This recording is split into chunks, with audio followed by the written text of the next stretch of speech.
Alright, if you're watching the VOD, skip forward to the 15-minute mark. That's where the actual games will begin. Until then, it's just nonsense.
Welcome to those of you jumping in right at the beginning. We're going to be taking a look at 9 replays between BikeRushOwnz and Futurama. Should be a good time. These are a little bit older games. They're 1.03. I meant to cast them a long time ago, but I got busy, so I didn't have any other replays on hand, and I wanted to take a look at these, so I figured a little live stream was the best way to go.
Yo, yo.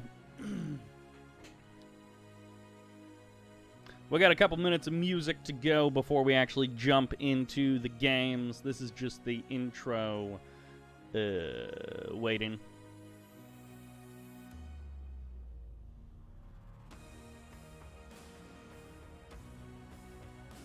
Yeah, the theme song playing does make it feel like the games should be starting now.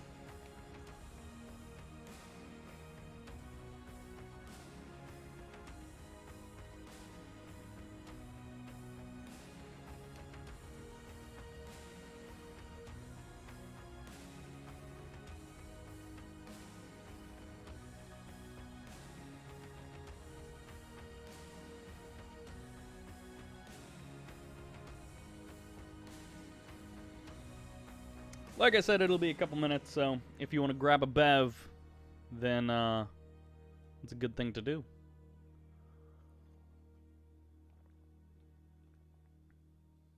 I got myself a little bit of water, got myself some coffee as well. Sybert, where are you from? I am from the United States. Hello from Lebanon. That is a long way away. Hello, Lebanon. All of Lebanon represented right there by one guy. A couple of people this year have been mentioning countries from, I guess, countries that I didn't expect to have necessarily representation from. But Lebanon, another one of those ones that I wouldn't if someone said, do you have any Lebanese viewers? I'd be like, probably not. So that's neat. There have been a couple of surprise places this year. Also, Russia showing up. Russia, like, overtook Germany as my number 3 demographic. Used to be US, UK, Germany. And then 2020, Russia showing up with, with the viewership for Command & Conquer.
For how long are you doing this?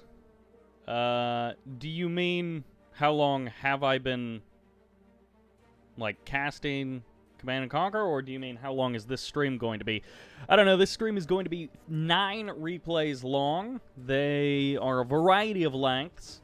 I know some of them are around, like, the 10-minute mark, so I guess if they were all 10 minutes, then it would be 90 minutes, but I don't know. We'll find out how long this stream is going to be. I'm casting the Red Alert 3 Tournament Finals after this, so it'll come out tomorrow. Unless the edit takes a while, then it'll come out not tomorrow, Thursday, it'll come out Friday, my time. Which is like Friday afternoon, UTC. That's when the finals will be. I haven't actually seen them yet, so. But it should be interesting.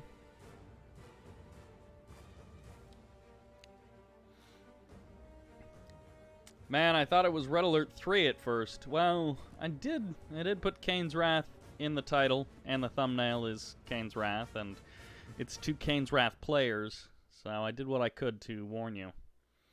But thank you for the nice compliment.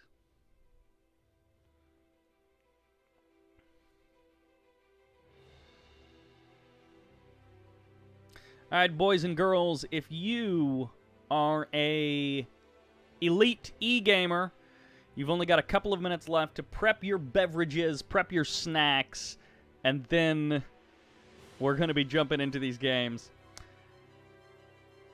Aiden Otero says Command & Conquer 6. I think we have to get Command & Conquer 5 before we get Command & Conquer 6. And honestly, I don't know that a 5 would make a lot of sense, because Command & Conquer 4 was supposed to be the conclusion to the story, and it was a conclusion that basically nobody liked, so a 5 wouldn't make a whole lot of sense. I have been casting Command & Conquer for just about 8 years, but I took like a 4.5-year break in the middle. So I guess 4 years? I think I started in 2012. So I think it's like 8.5.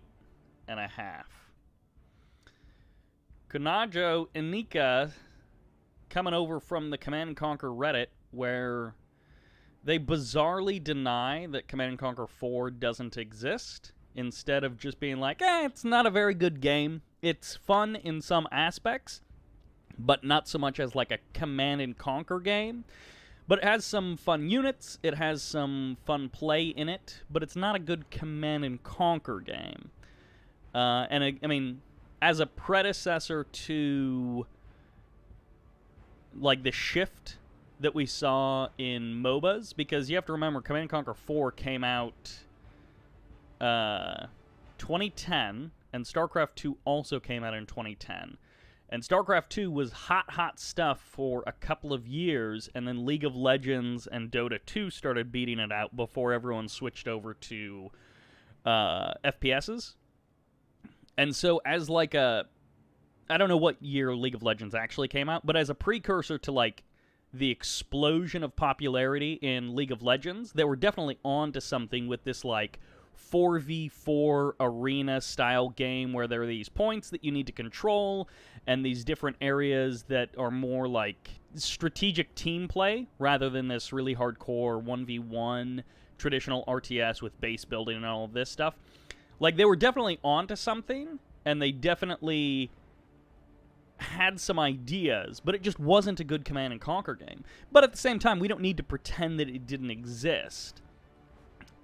I guess it'd be like if an artist that you like puts out a bad album, and then you're like, that one, we just pretend that one doesn't exist. And it's like, you know, it still exists, it's just not very good.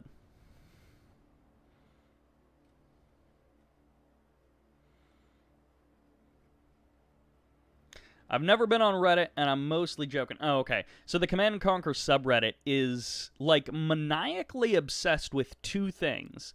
Garbage mobile games who rip off Command & Conquer assets, and talking about how much Command & Conquer 4 doesn't exist. They love discussing those two things. And you go on there sometimes, and it's just like post after post of like, here's a random Chinese mobile game that ripped off Command & Conquer assets. And then someone's like, look at this picture of this game that doesn't exist. And it's just a bunch of people circle jerking each other off about this stuff. And it's like, is this really the only thing the entire Command & Conquer subreddit has to say?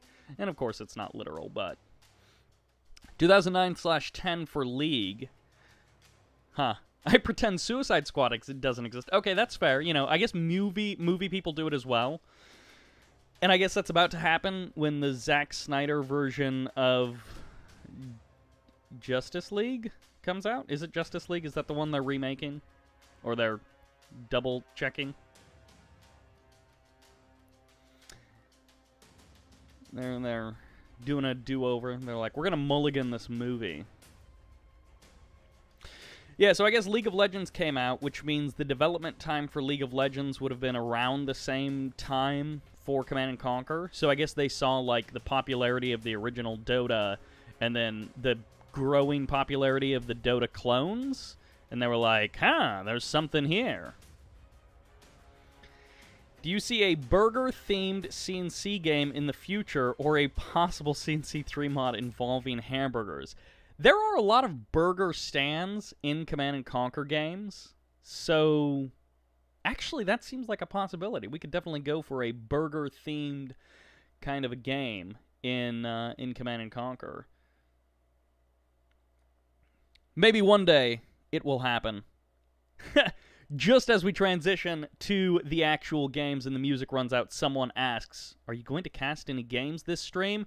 Yeah, that's what we're getting to right now, Pedro. So you literally could not have your question answered any more quickly than this. This is Sybert signing into Kane's Wrath on the map Tournament Galaxy in the bottom left-hand side. I did not check. As not Traveler 59, the cyan screen, it's Futurama. And in the top right-hand corner, as the red marked of Kane, it's BikeRushOwnz. Okay, so, oh, wait a second. So, marked of Kane, and, oh, he's Reaper 17. Alright, so Marked of Kane versus Reaper 17. Who would have guessed? There's all sorts of things that could potentially happen, but most of them revolve around EMPs. So we're going to see if there are any sneaky EMP plays coming out from BikeRushOwnz. These are older replays. I did mention that in the pre-game time. But these are a little bit older replays. I downloaded these in September. And so they're a little outdated, but I also didn't have anything on hand, and I didn't want to go searching for stuff, and because I already had these on my computer, I wanted to check these out. These were recommended to me by Masterleaf. So Masterleaf actually wasn't playing, but I guess BikeRush or Futurama was streaming, and then they were recommended to me off of that. So it's a batch of games, don't know what happens, don't know, you know, anything about them, but couple of EMPs coming out there from BikeRush, and it is going to delay the economy of Futurama by just a hair. Not much at all, but just a smidge. And other than that, BikeRush is looking fairly standard so far. He's even repositioned his MCV to his natural expansion. Shardwalker takes out another Awakened squad, and starting to push across the map is Futurama. Now, this is, I believe, a version of 1.03 where Scrin early game is still really strong. There were some complaints, or there were some thoughts that Scrin early game was very weak, and it seems to have been over-buffed, and I believe this is still the over-buffed version of Scrin. So we'll have to see how Shardwalker's Seekers handle a couple of Scorpion tanks. This first Harvester very narrowly may survive, and this will allow the Scorpion tanks to put some extra pressure on these Seeker tanks, and it looks like the Harvester may just barely get eliminated here, but the Micro is just good enough from BikeRushOwnz, the unit control just good enough from BikeRushOwnz to keep that Harvester alive. Futurama will not have an easy-peasy kill on that Harvester. A couple of Seekers, a couple of Shardwalkers going to be going down. Really just the one Shardwalker, as it's just all Seekers all day for Futurama after that. A little bit of a transition into some descent, as these Seeker tanks still looking to put a bit of pressure on the natural expansion of BikeRushOwnz. He's dropped down a Hand of Nod to get himself some extra production up and running, and also dropped a Shredder turret all the way back up here. I don't know if he had an intuition about these descents, or if he did indeed see something about the descents, but either way, he has got one Shredder turret all ready to go, and of course the descents are now revealing themselves at this Tiberium spike, so he's going to know in that sense. Op Center up and running for BikeRush, so he's teching up and could be right into that Tier 3, and it's going to be a base crawl for both players to their third base location. That is one advantage about Tournament Galaxy, having your second and your third bases so close together, is that base crawling is actually functional here. One Tib Chemical Trooper out onto the field, and it looks like the descents are going to be pulling south, so they won't really be contested by this Tib Chemical Trooper. And, well, with the Tib Spike eliminated, that gives a bit of an advantage potentially to Futurama. But Futurama also holding the middle of the map is going to be able to grab this blue Tiberium, get that double income action going on. And it looks like even two Tib Chemical Troopers being produced by BikeRushOwnz. So, surprisingly, he did actually intentionally make Tib Chemical Troopers. Not something you see very often. But it does happen. One full load of blue Tiberium on the way back for Futurama, and check out those fanatics. Literally one squad of fanatics running their way to the middle of the map. And they all get eliminated very nicely there by by Futurama. And also one Storm Rider? Did he make literally one Storm Rider? He's producing nothing else from that gravity stabilizer, so it looks like that one Storm Rider was pretty much it. Which is kind of funny, because the stealth tank basically revealed itself killing the one Storm Rider, but the one Storm Rider also revealed that it's just one Storm Rider. Because normally you would bank up, 8 Storm Riders or whatever, or like 3... Huh, well that's interesting. Or like 3 stealth tanks, because 3 stealth tanks will chew through harvesters. Ooh, that wasn't good. BikeRushOwnz just lets that stealth tank get run over by a Reaper tripod. Not ideal for BikeRush. A couple of avatars are out. It looks like one Seeker tank ended up going down. A couple of fanatics also out on the field. BikeRushOwnz may be looking to just hold this game off for about the next 5.5 minutes. If, Actually, wait a second. We got ourselves a Reaper boy. Does he have... Okay, so Phase is ready, it looks like, but he doesn't have the cash on hand, which means he is going to have to time out his phase so that he does not phase something too close to the nuke being active, because you want your phase off of cooldown when the enemy's nuke is ready. And then as soon as they launch the nuke, you phase your army so that you completely negate... Oh, the Buzzer Hive! The Buzzer Swarm called in on top of all of those fanatics and just explodes a big group of them, but of course insta-kills all of the buzzers as well. Seeker's getting pulled back. He did get the force field upgrade and the shard upgrade for the Seekers, so these are supercharged Seekers. A couple of tripods, but it's mostly going to be triple War Factory production coming out from Futurama. A couple of descents in the middle getting cleaned up. Awakened Squad cleaning up something in the north. And it looks like BikeRush's chemical troopers have finally been eliminated, and Futurama maintains hold of that Tiberium spike. Also, good to note, all of the blue Tiberium has been harvested up by Futurama, who has also just nuked this, and, well, nuked may not be the correct term since we do have a literal nuke, but he just killed off that squad in the north. So no sneaky EMPs, no sneaky scout coming in for BikeRush, and neither one of these guys wanting to attack. BikeRush has the incentive to wait for 3 to 4 minutes until his nuke is ready to go. But of course, with the phase field ready to go, and it looks like Futurama is just going to hold on to that until the last possible second, he's going to phase his army, the nuke is going to wear off, and that's going to be BikeRush's position, or opportunity to try and get a superior position up and running. He's not necessarily going to be able to deal with the army directly, because of course while it's phased, Futurama can also reposition his army. But wait a second, does Phase... Can he nuke all of the force fields? And so he'll eliminate the force field upgrade, but the units will survive? Does Phase also save your force fields? BikeRush going for a bit of a scout with this Venom. I assumed that would be for a Tib Catalyst missile. He probably wants to Catalyst missile the third base rather than the natural. A couple of rocket squads in the south. They get cleaned up very easily there by Futurama. And BikeRush, he's already preparing the transition. He's getting himself a lightened squads. He's potentially getting supercharged particle beams. It looks like he is. He's upgrading his avatars with beam cannons. He's going to have so much EMP potential. He's going to have so much firepower, as this is actually this army getting split kind of into 3 trunks. It looks like Futurama is repositioning all of his units down to the south. He's either going to be looking to hit right after that nuke or right when the nuke happens. Lightning Spike going down just instantly gets eliminated there by BikeRush.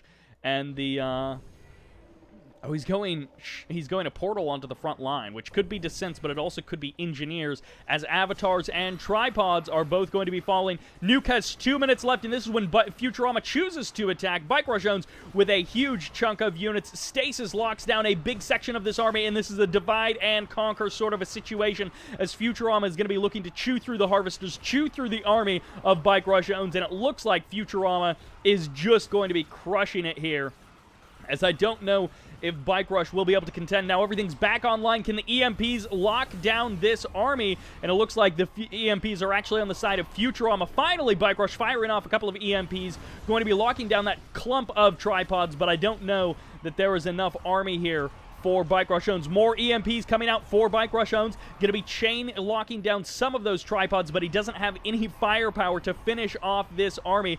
Two avatars in the north, and that is it. Futurama, with one big attack, punches Bike Rush straight in the face, and that is it. That game is over, and Futurama takes our first match in this series, and just one solid, straightforward attack. He didn't want to wait out the nuke. He also didn't end up using phase to try and, absorb shots and then close the distance with those units when they're invincible. So it's kind of interesting that he just got a big army and attacked, and he just knew that as long as I hit before nuke, I should be fine. Now we are jumping onto Extraction Plateau in the south as some kind of red nod. This is BikeRushOwnz. And what is it?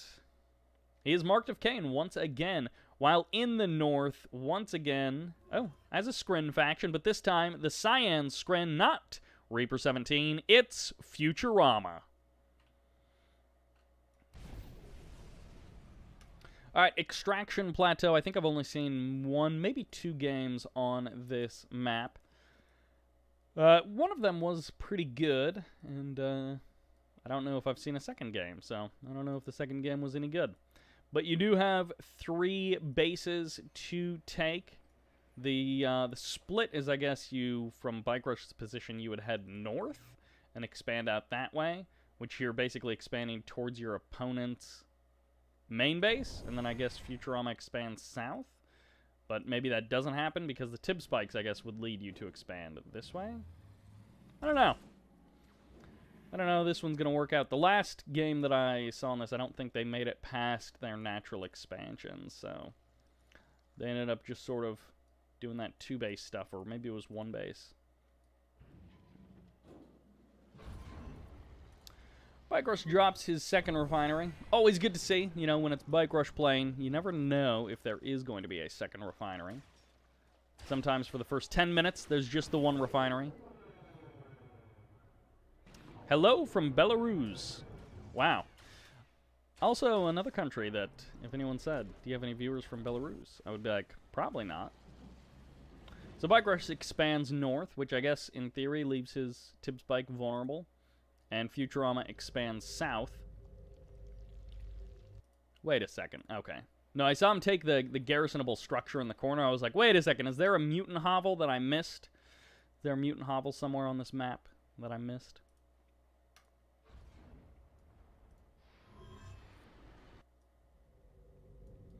Futurama moving his drone ship a little bit. Okay, no, never mind. He repositions it there, but as you can see, Bike Rush deploys right at the bottom of the map, which is like fastest expansion possible, right? Because you deploy immediately. And Futurama, I thought he was going to go to the far side of the field, but no, he does indeed just drop down there. So he's not going to try and, drop a refinery and then sneakily move on to a quick third base or anything like that. So in that last game, Futurama starting off the early game with a little bit of a Seeker Gunwalker attack, but it definitely didn't do very much damage, and it definitely didn't win the game for him. It was that late game big army.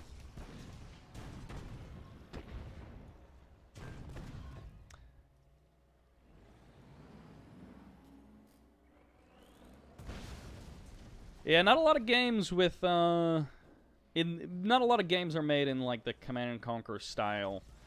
People talk about Grey Goo. I found Grey Goo to be a little more faffy and a little more boring than a Command and Conquer game. Maybe it just wasn't for me, but it was like everything was in Grey Goo was slightly too boring. But maybe that's just me.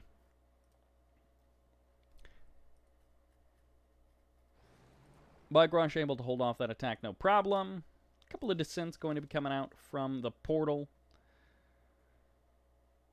And could just be looking to take out the Tib Spike. BikeRushOwnz does indeed see this. 3 buggies on their way to the south. And, well, more descents coming through the middle of the map. These are not big commitment descents. These are just, like, little bits of descents doing literally nothing. These ones just get gunned down for nothing. And Secret Tanks in the south going to be joining these descents here. ST says, hello from China. Hello to China. I'm curious, ST, do you watch any of... Oh, now I can't remember the site name. I was going to ask if you... Someone re-uploads my videos to a Chinese video site, and I was going to ask if you watch them there, but now I can't remember the name of the site in particular, so... Yeah. Well, the Descents and the Seekers, they do clean up that Tib Spike, and really, I think that's all he was looking for there. I don't think you need to end the game with that little pocket of Descents and Seeker Tanks, especially based on how that first game went. He's probably going to be looking for that late-game army where Skrin is really strong, lots of tripods, and apparently force fields on everything. And he's probably also going shards. Yeah, okay, so he is going shards. So between that, that's $5 grand to get, wait, no. Alright, so it's $4 grand. 2,500 plus 1,500 for the force fields, and that gets you everything that you need for the late game. I guess you could get the second force field upgrade, which is 6,500 credits, which, you know, isn't that much for basically an armor boost on all of your units. But now that we're into avatars and tripods kind of a territory, I think it's going to be go for the stasis once again. So you lock down a section of the army just like we saw last time. Then go for just crushing one part, then the other part, as we saw in that last game. And it was like, BikeRush really didn't have a good answer to that when most of his firepower got stasis like that and just locked out of the fight. He didn't have enough stuff outside of the stasis to be able to deal with the army. Well, we'll have to see. BikeRush moving out. 4 avatars here in the middle of the map. Bunch of Scorpion tanks. 5 avatars are here. And could be a 6th one eventually making its way across the map. BikeRush takes this as his 3rd. So kind of creating a little pocket in the southern left corner of the map. And Futurama also trying to take this as his 3rd, so a little bit problematic as BikeRush is going to be able to collapse on the drone platform. Portal facing backwards is going to allow an engineer to potentially pop out and jump inside of that drone ship, but not actually necessary at this point as 3 tripods going to be showing up. No, that's actually 4 tripods.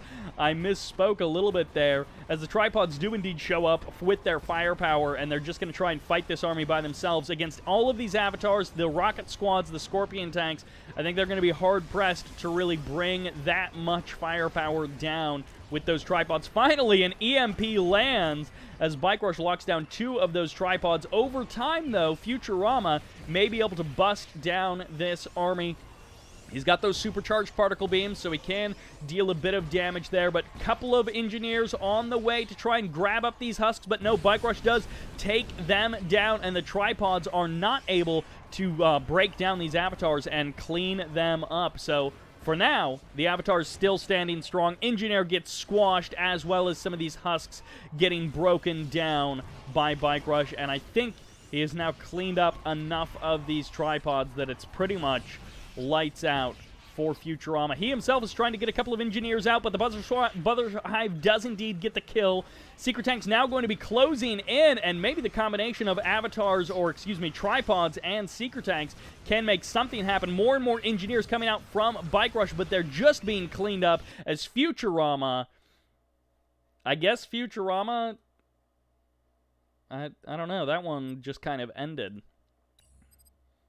I guess that was it. Yeah, Futurama was going to overwhelm there. I guess those Seekers and the Gunwalkers just a little bit too much, or was it just Seekers? I'm not sure about that one.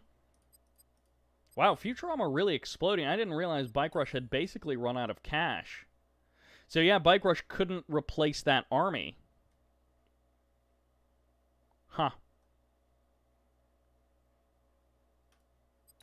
Well, that was just kind of ended. That was something. Swinging in with that army at the last section, I guess really did it for him.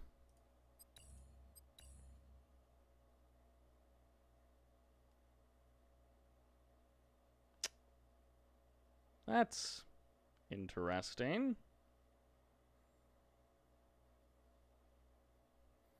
I guess Futurama won. Yeah, that was pretty much it. Oh, okay. YouTube stats just died for a moment there, so I wasn't sure if the stream had also died. Let me check the map name on this one.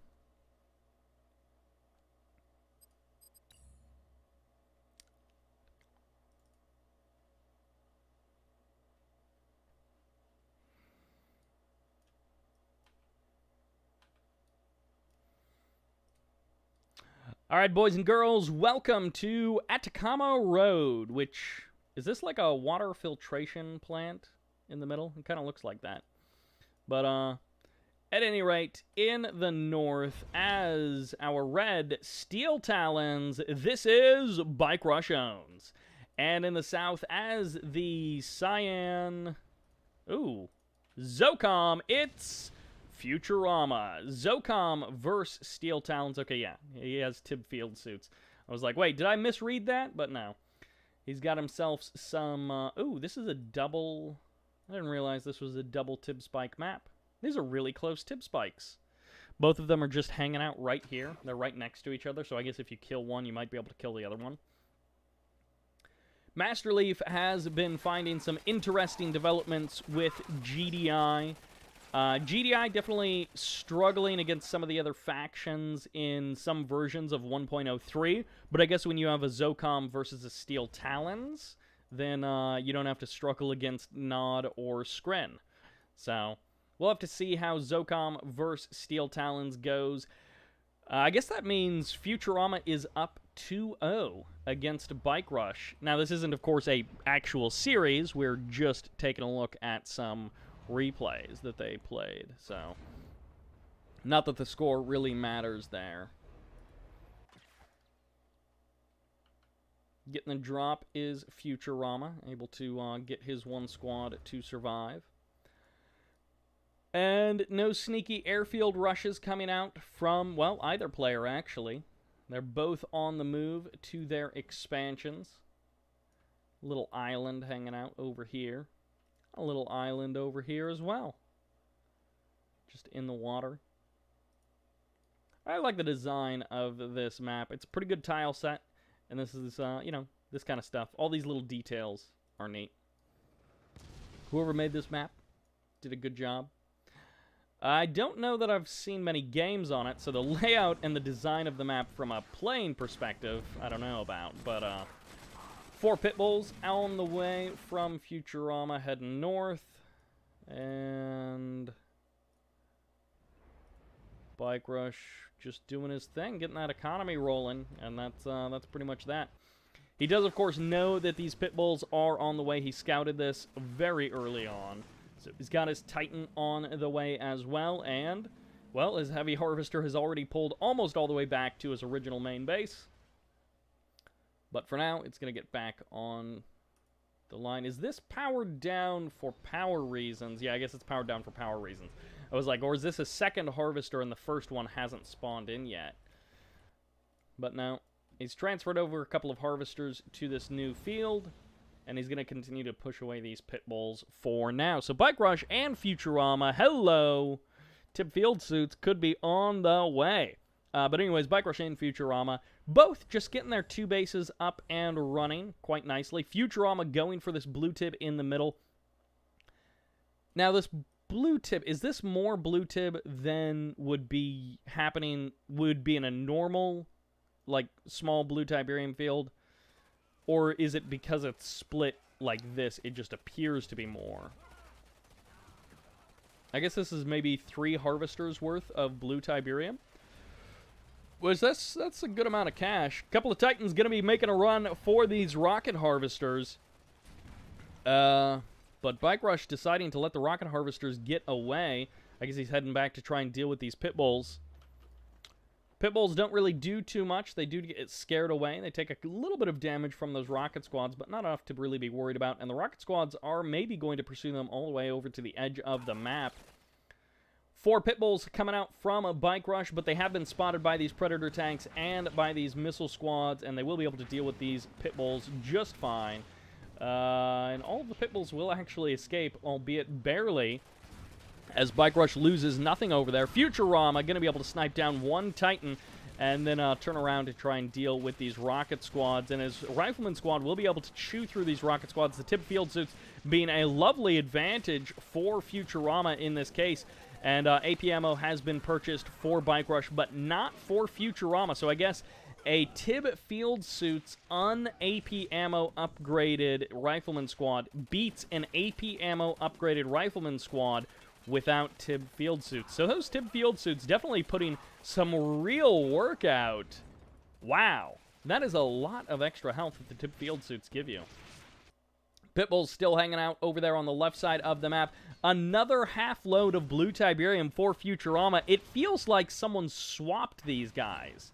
Like, the amount of blue Tiberium that Futurama has stolen over the course of these games feels like I'm watching Bike Rush play, and then Bike Rush's harvesters show up at the exact time that Futurama's Predator tanks show up. Again, this feels like a Bike Rush move. Like, he's the guy who steals the blue tib, and then when you try and steal the blue tib, he's there with Predator tanks, and you get half a load.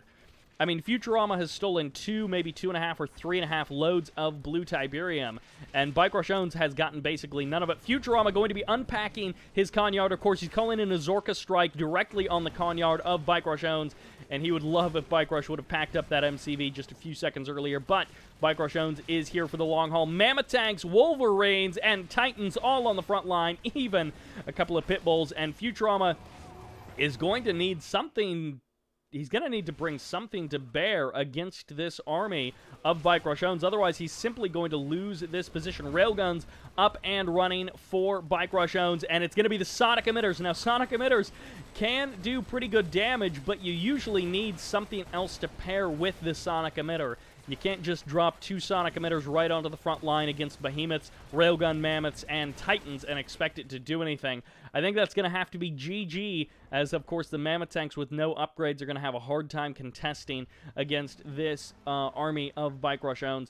Now the only thing is, BikeRushOwnz is relatively weak on the anti-infantry. His rifleman squads could be cleaned up, and actually the Zorkas clean up the MCV, and they almost get a harvester as well, and these Zone Raider squads could potentially also be brought to bear, but Futurama is going to be losing his third base. Now at the same time, BikeRushOwnz does not have his own third base, so they're both on this expired 2-base economy, except Futurama still has a little bit of cash, and it's going to be long-distance harvesting as BikeRushOwnz, I guess, rebuilds an MCV from one of his war factories. Futurama saving himself in that moment with his Zorkas, and he definitely has a fighting chance now that BikeRushOwnz can't take a third base economy. BikeRushOwnz has this army, and he's out of cash. He's got the 2 Tib Spikes over here on the left side of the map, but that's going to be matched by the Tib Spikes of Futurama on the right side of the map. Zorka's coming in, good damage on this whole army, which means it's going to take a couple of minutes, you know, not a literal couple of minutes, but it's going to take a minute or 2 for all of these units to be healed up and ready to go. And now BikeRushOwnz has that MCV, but at the same time, Futurama has secured this position, and he himself doesn't actually look like he's got an MCV on the way, but he had, wait, he dropped 2 sonic emitters. Oh, his MCV is over here. So he already had 2 MCVs out on the field. That being said, his economy is not necessarily going to be ahead of Bike Rush. Now, at the current moment, Bike Rush's MCV, they're trapped in a spot with no Tiberium. So this is definitely a situation where in the next 2 minutes, Futurama is going to be crushing Bike Rush with macro. He's going to have an actual economy, an actual unit production to speak of, and BikeRushOwnz is going to have to play the defensive game. I guess that is a potential opportunity for Futurama to lose this game, is if he attacks into this army and the army just gets eaten up by BikeRush. But in this case, BikeRush is already on his move, on his way to the left side of the map. He's even got a couple of Firehawks. We saw him draft that airfield earlier on. And my gosh, the range of these Zone Raiders is insane. They actually deal damage from so far away. This Harvester just gets annihilated so quickly, and this is like Juggernaut Zone Raiders, the way they can just eat away at the army before it even steps in close. Shockwave artillery and orbital bombardment as Futurama is going to tear through BikeRushOwnz, EMPs, and artillery Zone Raiders, making short work of most of the things on the ground for BikeRushOwnz. Futurama now going to be pressing forward its railguns versus no railguns, but he's the one with actual units on the ground as the airfield is also going to be potentially eliminated. A couple of Firehawks going to be coming in, and by Firehawks I do mean Hammerheads, as they're trying to deal with this Zone Raider artillery force from Futurama. It's one Mammoth tank against the 4 Mammoth tanks of Futurama. Railguns can't save you there, as the refinery is up and running for Futurama, and that will be it. Futurama 3-0 against BikeRushOwnz. He turned that around. Those Zorkas were so clutch for Futurama in that game. And check this out, this resource graph, fairly even the whole way, and it was about to uptick and explode for Futurama as BikeRushOwnz was continuing to peter out. Futurama totally outplaying BikeRush there in that moment. That is some powerhouse Zocom play for sure. I did not expect that out of Zocom, but he really brought that.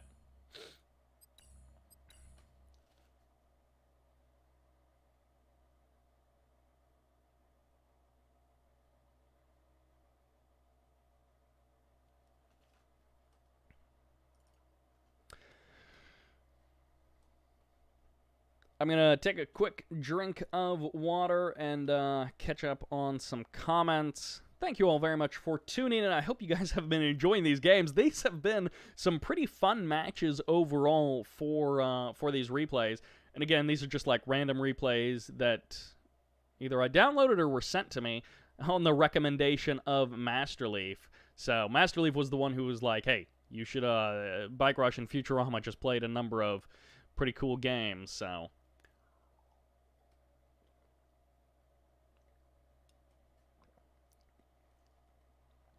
Yep, this is indeed 1.03. Someone was asking.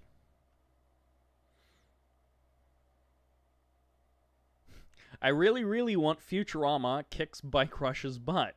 Well, I think you've got your wish in this case, as Futurama's playing very well today.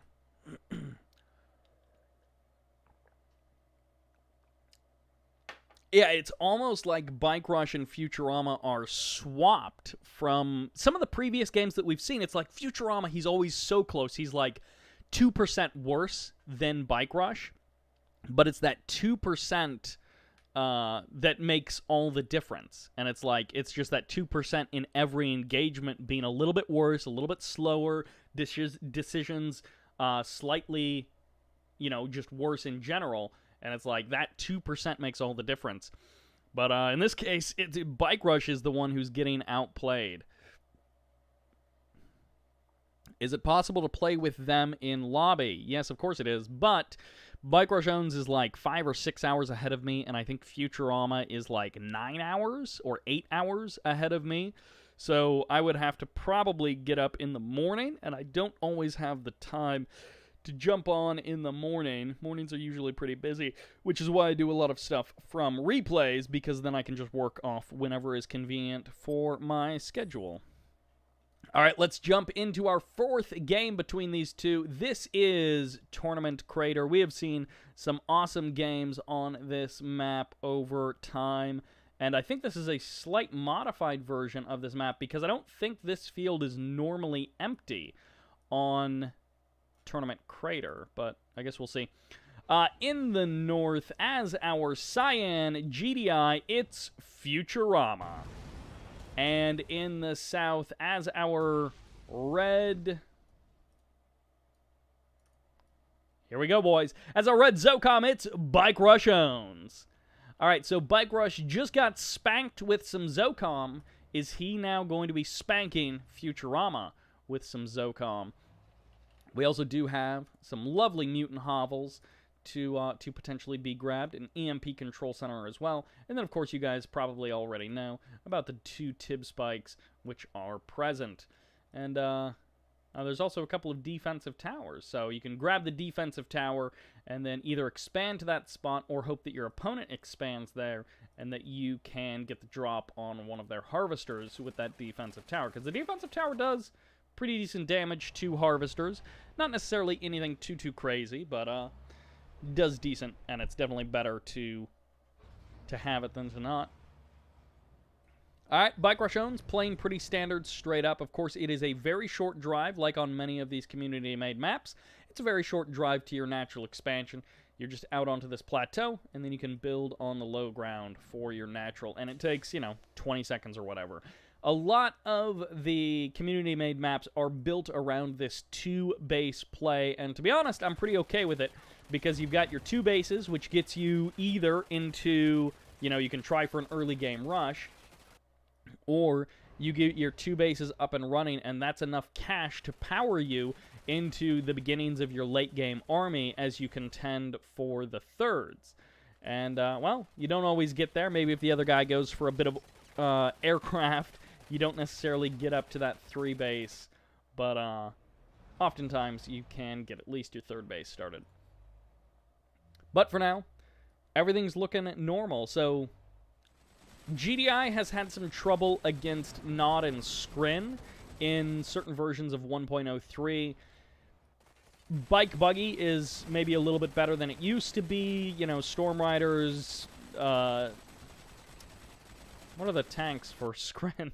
Storm Riders, Seeker tanks, and Gunwalkers, Shardwalkers, all I believe a little bit better as well. So GDI been having some trouble, but of course GDI versus Zocom doesn't have those same sorts of trouble, and so the GDI equation was, for a small time in 1.03, the GDI equation was, I gotta try and kill this guy before, or get way ahead before the mid-late game. And then one of those answers was, well, a 4 or an 8 Orca rush. And we saw in that last game, Orcas were very effective. Didn't try for it this time. Futurama going to be stealing away that blue tib, and BikeRushOwnz maybe this harvester. The way it was driving, it was either coming from the middle of the green field or it had just driven over from that blue field. But Futurama definitely going to be stealing away some of that blue Tiberium long-distance harvesting. And always good to extend out your main field a little bit longer and make up for it with that extra income from the blue field, even though it does take much longer for your harvesters to drive that distance. The extra cash is nice. Couple of Preds, couple of rocket squads moving out for Bike Rush from the south to the north.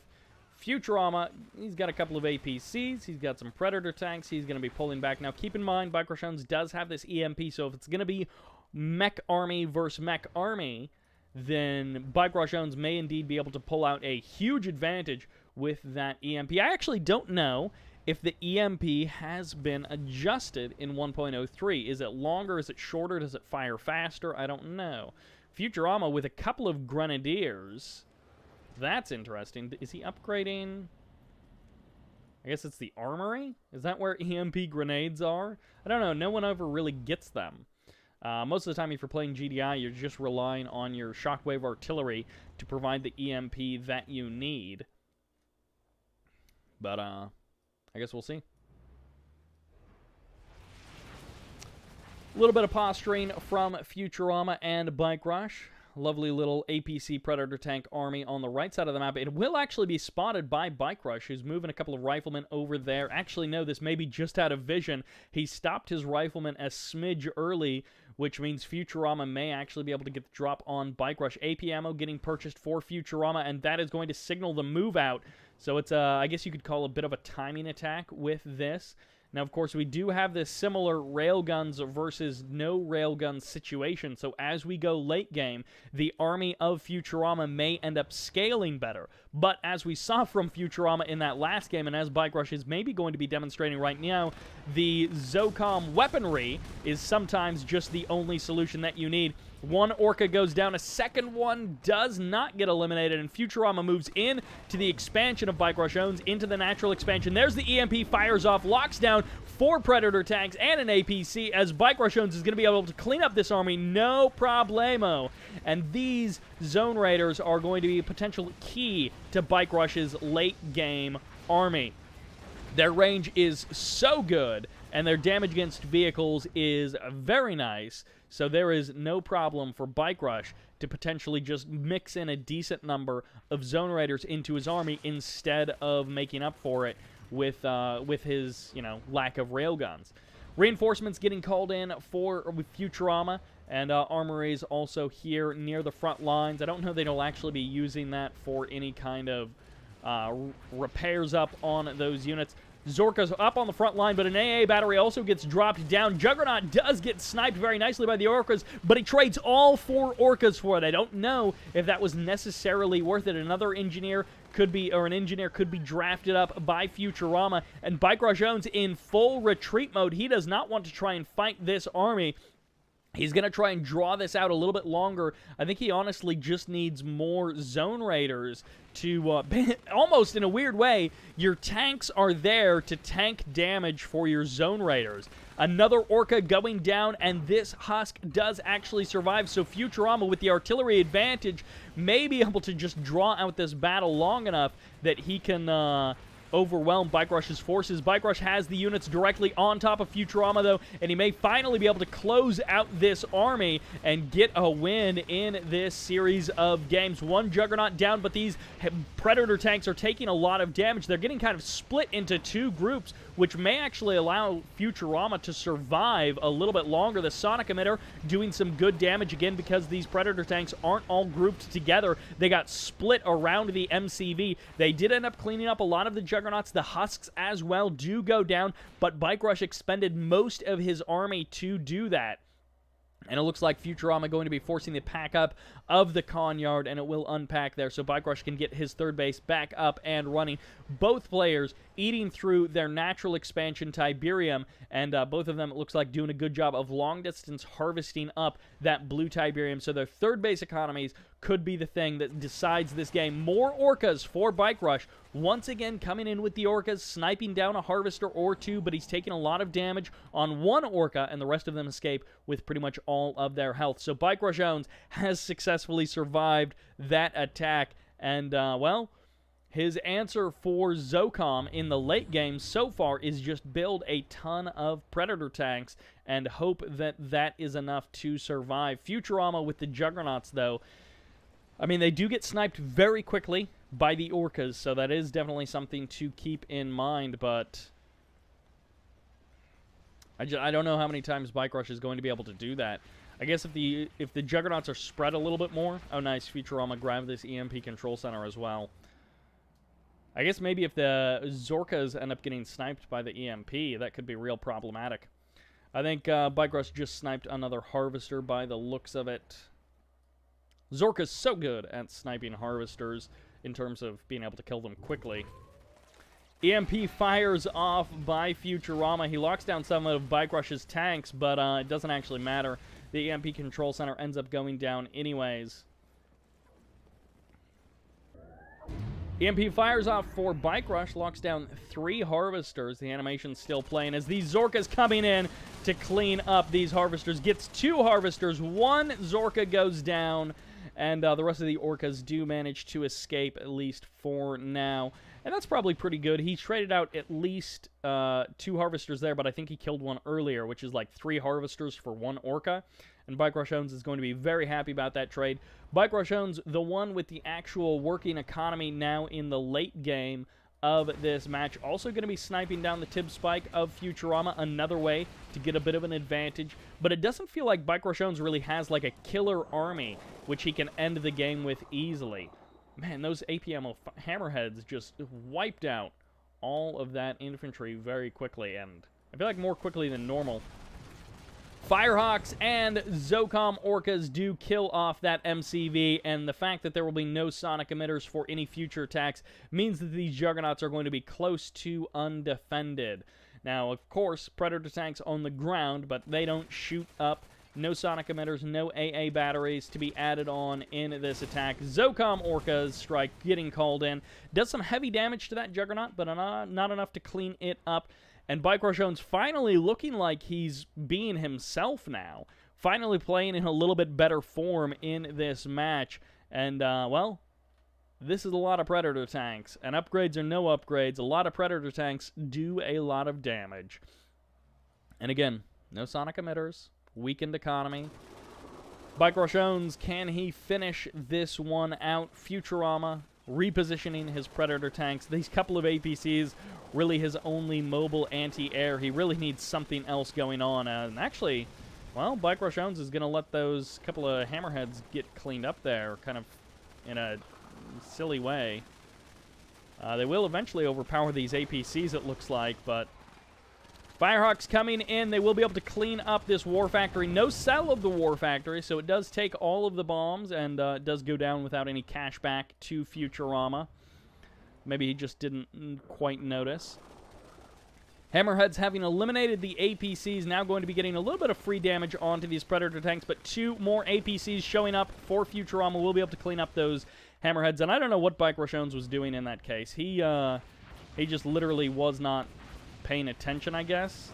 And that sniper team actually killed a Predator tank because of the friendly fire accidentally eliminating those Pred tanks. And BikeRushOwnz, interestingly enough, calling in some Zocom Raiders, some Zone Raiders, on top of Futurama's base almost.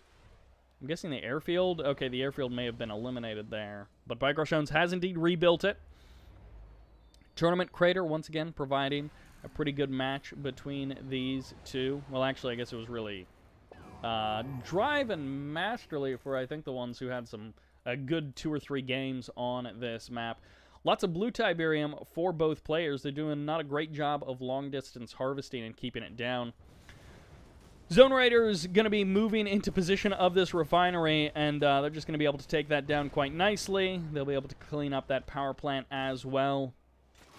MCV did eventually get rebuilt, and with the laser fence, that refinery does actually survive. Ooh, Sniper Team called in the bombardment onto that refinery. And actually, all of these power plants, all of these buildings for Futurama going to be going down. The power of the Zone Raider. Truly magnificent here. As BikeRushOwnz, maybe Zocom is what he should be switching to.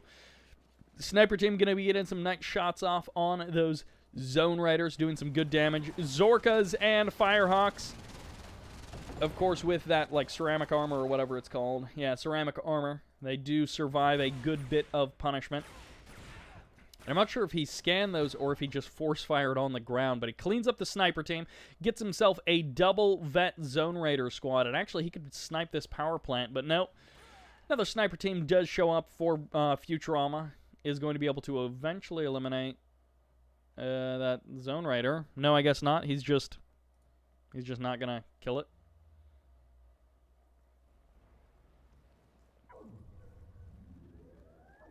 EMP on so many of these Predator tanks. APCs also showing up, and an orbital bombardment on top of it. That's most of the army of Futurama just about getting nuked there by BikeRushOwnz. 3 Juggernauts out on the field for Futurama, but BikeRushOwnz, he's got an actual army this time, and it looks like he's going to be able to just slowly pick apart Futurama. Futurama does still have the artillery advantage, of course. In this case, Zocom's limitations mean that Firehawks and Orcas are really the artillery of BikeRushOwnz. Shockwave artillery going to be firing off, locking down pretty much this entire army, and this is going to have to be GG as Futurama just about gets completely surrounded by BikeRushOwnz and eliminated. Even more Zone Raiders getting called in behind Futurama's army, and the entire army gets eliminated. BikeRushOwnz finally puts a point on the board in this impromptu series of replays. BikeRushOwnz with the win against Futurama, playing Zocom against base GDI. Once upon a time, an impossible match for Zocom. But here, BikeRushOwnz confidently victorious in this game. Definitely a bit of a slow build, that one. And a little bit of action throughout, but not an action-packed match overall. And it looks like every one of these games, I think, is on a different map, which I think means we'll be getting. There may be one of them down lower that's on the same map, but I think it said basically all of the maps are different. So there you go. That's kind of fun. All right, welcome to Tournament Dustbowl. Of course, no poker, so the spikes are in the corner. In the south, as our cyan, GDI, it's Futurama. And in the north, as our red GDI, it's BikeRushOwnz. GDI versus GDI. I guess, we'll see who's the better one with the straight-up GDI, at least in this one game.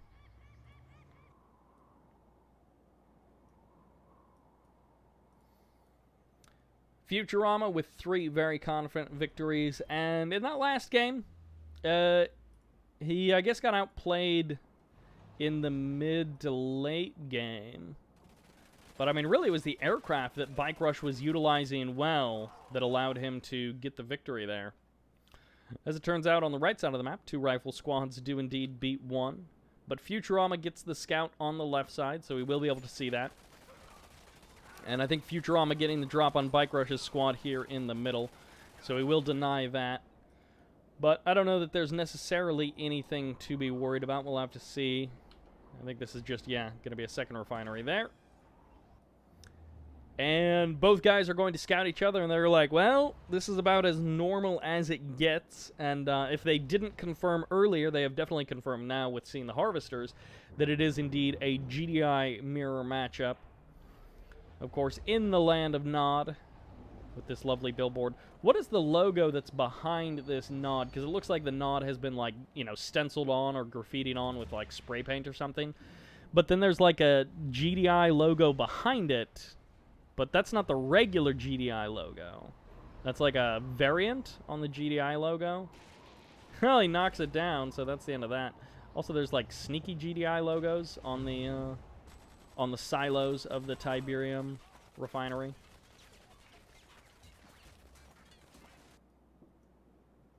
So what is that? Oh, this one's advertising a car. That's not... What is that? That's a car just driving through the mountains, I think? That's what the real game's about. It's about that car. Alright. Everything's looking normal. He's actually done a surprising amount of damage to that power plant. BikeRushOwnz nearly doing 50% damage to that power plant with that rifleman squad, which will either force Futurama to sell that off or not sell it off, repair it. Spend a little bit of cash on repairing it, or he'll just have a weakened power plant if BikeRush attacks a little bit later.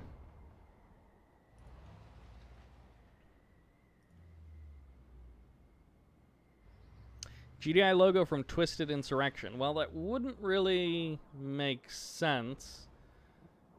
I guess maybe if that particular billboard was replaced in the community-made version of this map, but I assume that billboard is the same as the one in the base game.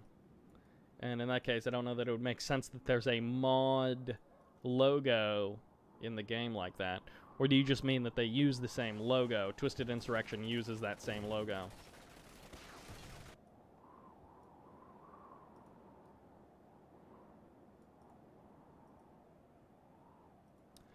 Little rifleman scouts all over the map for both players. Scan comes down for BikeRushOwnz directly on top of Futurama's expansion, which does indeed just reveal basically equal things for both players.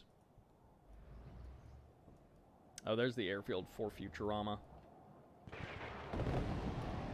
He misses the harvester, hoping to grab a harvester as it's docking, and relatively same from both players.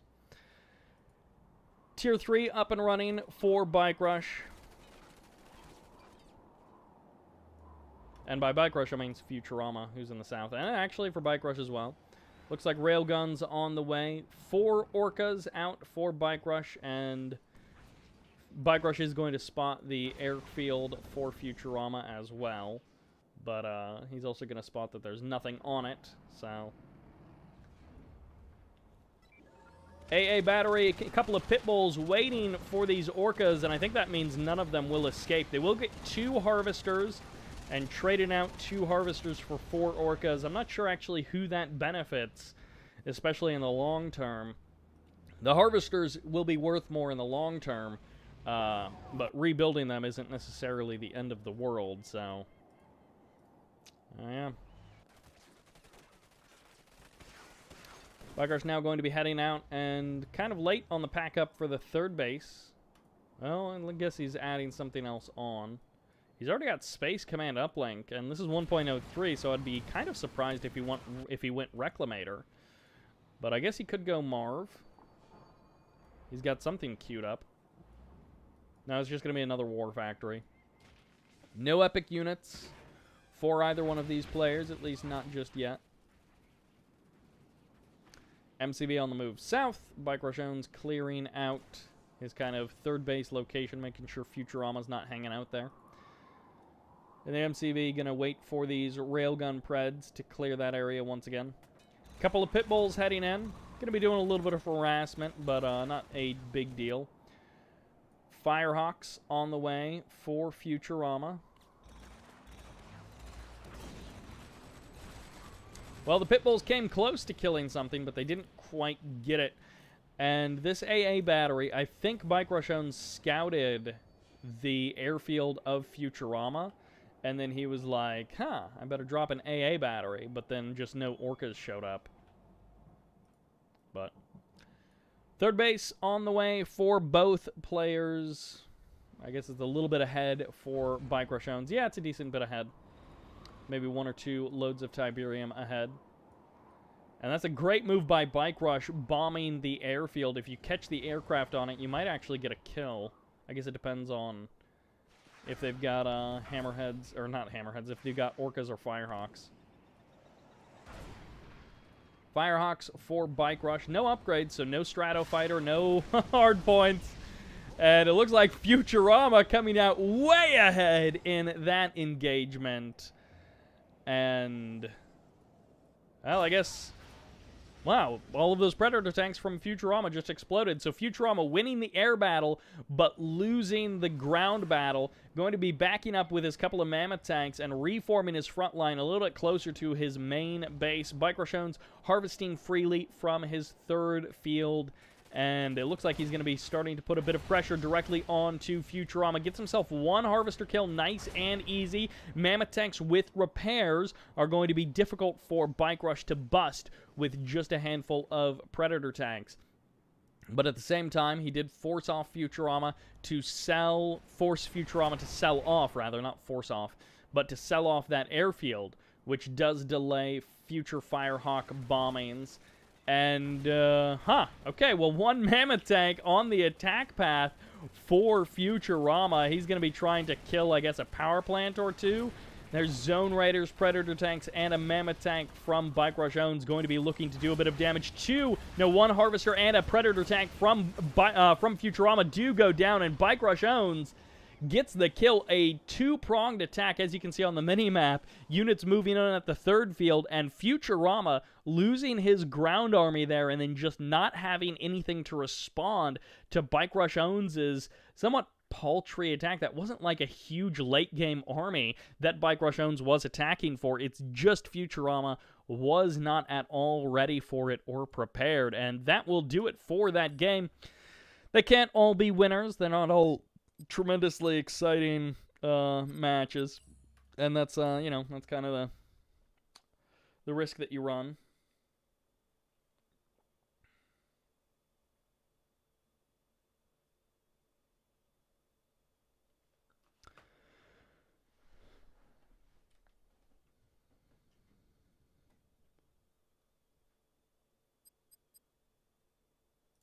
Okay, yeah. They are all separate maps. So no repeat maps today.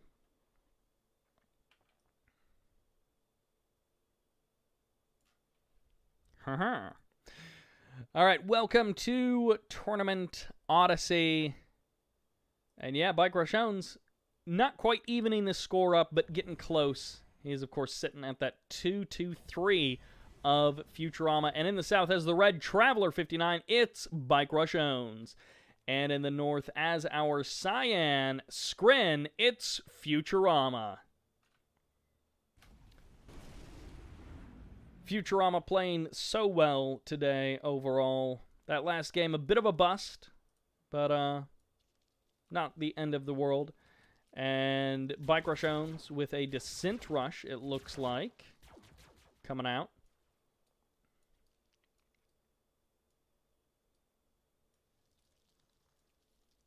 Is that 3 Descent Squads? That doesn't seem right. Maybe it's not a Descent Rush. Maybe, yeah, okay. So he's going at just Second Refinery, or War Factory, not Stasis. Huh. Alright, so he's faking a Descent Rush? I don't know that that's really a problem. Gunwalkers from Futurama going to be able to deal with this without too much trouble. I guess if he lets the Gunwalkers get surrounded, then it'll be a problem, but, yeah, not so much. Yeah, the score is 3-2 in Futurama's favor if you're just joining us on the live stream.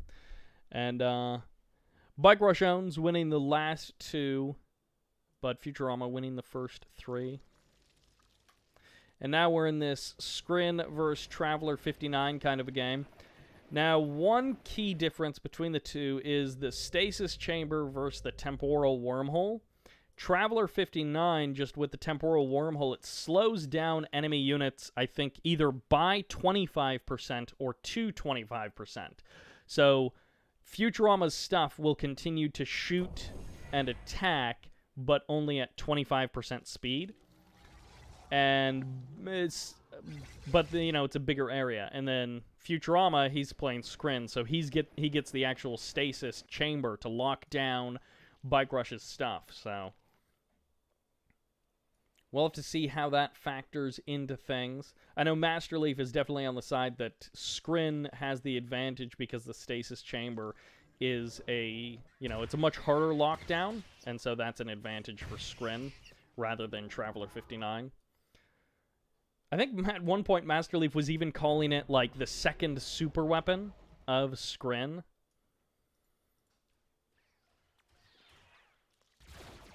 Gunwalker gets a couple of free shots off on these descents, but one Gunwalker going to be going down. Futurama should be able to avoid these other ones going down as he cleans up all of BikeRush's descents. And with no fast legs, these descents have a difficult time actually closing the distance between them and whatever they're attacking. And then they just end up dying, and that's just not a good situation.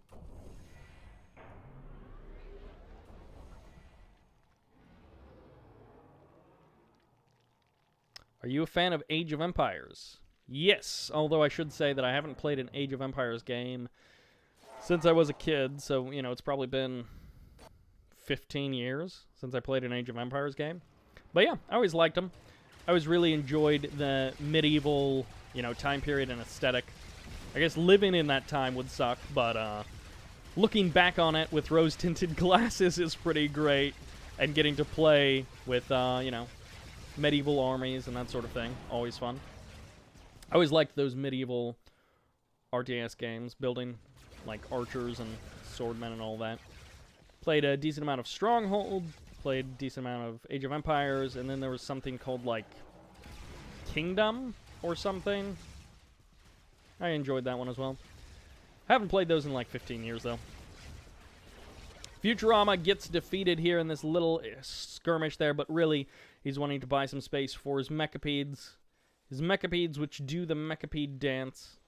And at this point, he's mostly just looking to avoid the army of BikeRushOwnz, because in this case, BikeRushOwnz has been able to reposition, and the cultists do indeed make things difficult.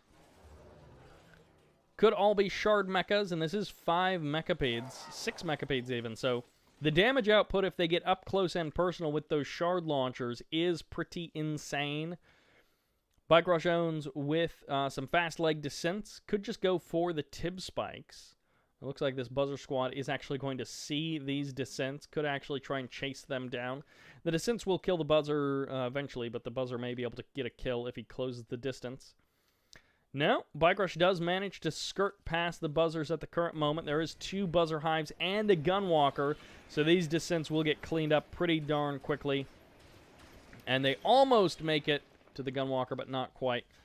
Mechapedes, it looks like some of them... Oh, one of them gets cleaned up. No, it looks like just a couple of segments did get cleaned up.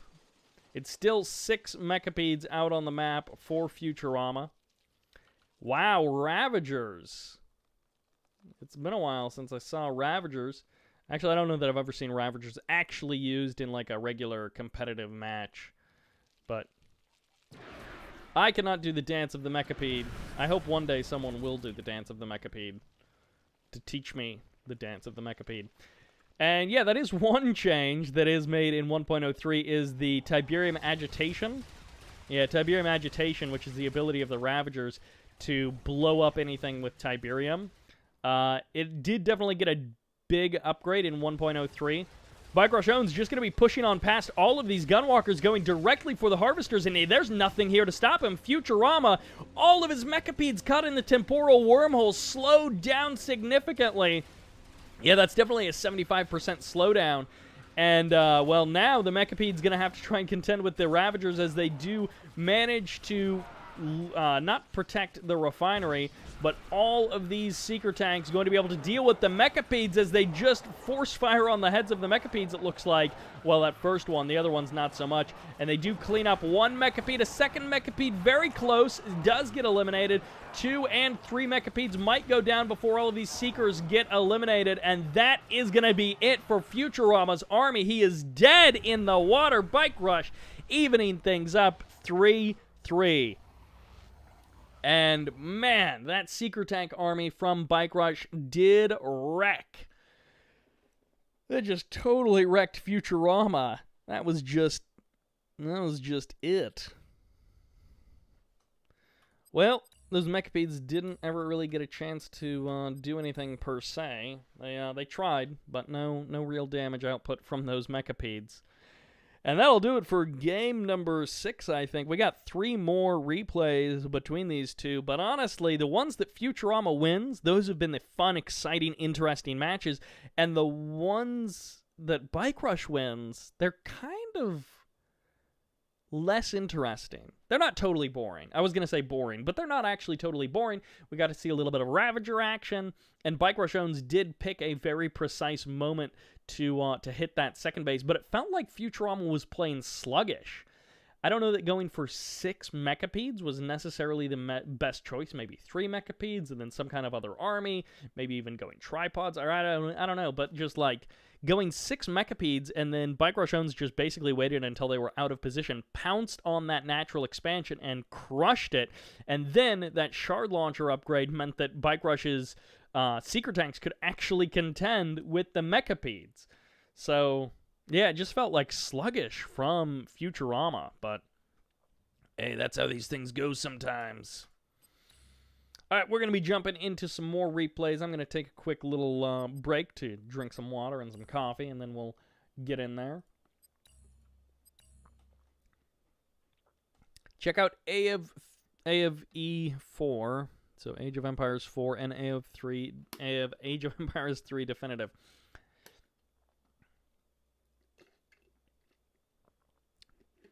Was it just called Kingdoms? Just Kingdom with an S? It may be.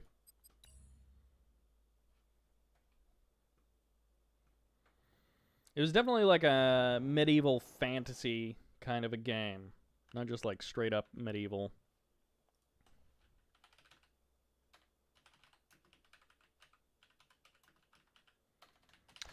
I think you had like a camp rather than like having like a castle. I think you had more of like a camp, and you would, you know, recruit different fantasy guys.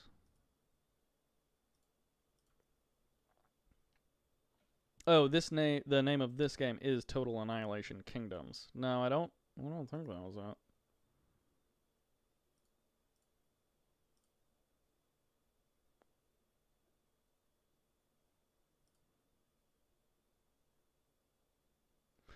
I don't know.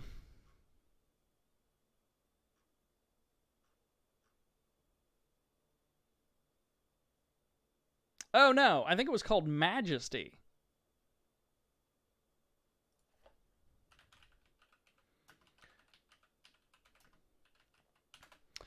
Yeah, not Kingdoms. I think it was called Majesty. Okay, well, these screenshots are also... Okay, yeah, no, I think it's Majesty. Or maybe it was Majesty 2? Yeah, I think that was it. I don't know. Yeah, so, wow, that makes us 3-3 in this series between these two guys. Futurama and BikeRushOwnz completely evenly matched.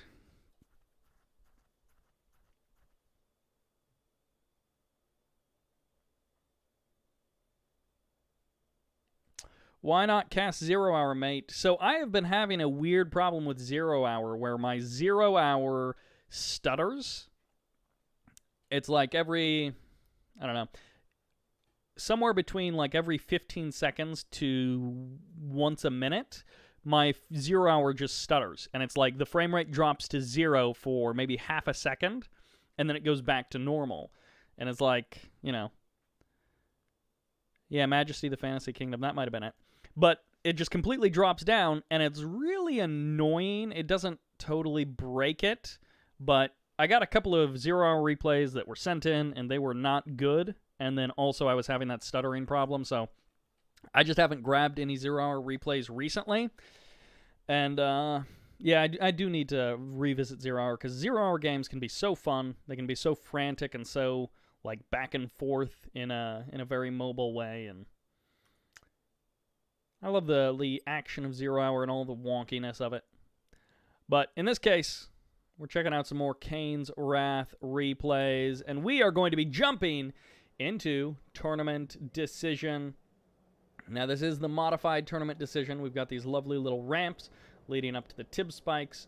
And in the south, as our cyan black hand, this is Futurama. And in the north, as our red marked of Kane, this is BikeRushOwnz. So once again, it's going to be a sub-faction versus a sub-faction. Futurama may have the advantage playing Black Hand, but I know some people's opinion is Black Hand in the early and mid-game is strong, but late game a little bit weaker. And as we get to full upgrades, lots of EMPs, it could be that our Marked of Kane player, BikeRush, does indeed have the advantage. Oh, I didn't realize they removed the second spike. Huh. So it's just the one spike. Okay, that's interesting. Oh, well. Now, one of the interesting things is...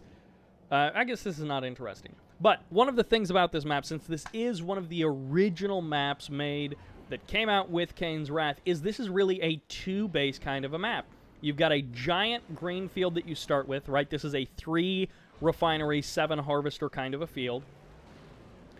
But then your natural expansion is quite small, and then your third field is contested. So this is really a two-base kind of a map, and a lot of the community maps are much more You know, we've got 3 mid-sized green Tiberium fields. Number 1 and number 2 are very easy to secure in kind of a pocket way. And then your 3rd field might be a little bit contested, but there's 2 fields per player, or there's 3 fields per player plus blue Tiberium. And that's much more the method when it comes to community-made maps. But in this case, we've got potential for a little bit more of a early mid-game boost and then a little bit more of a peter out when we get to the late game for both of these players, which again could favor Futurama, but definitely not so much that things would be unwinnable by Bike Rush. I mean, Bike Rush can always win. EMP locks down a couple of these bikes. A little bit of damage onto Futurama, but really he's just delaying this.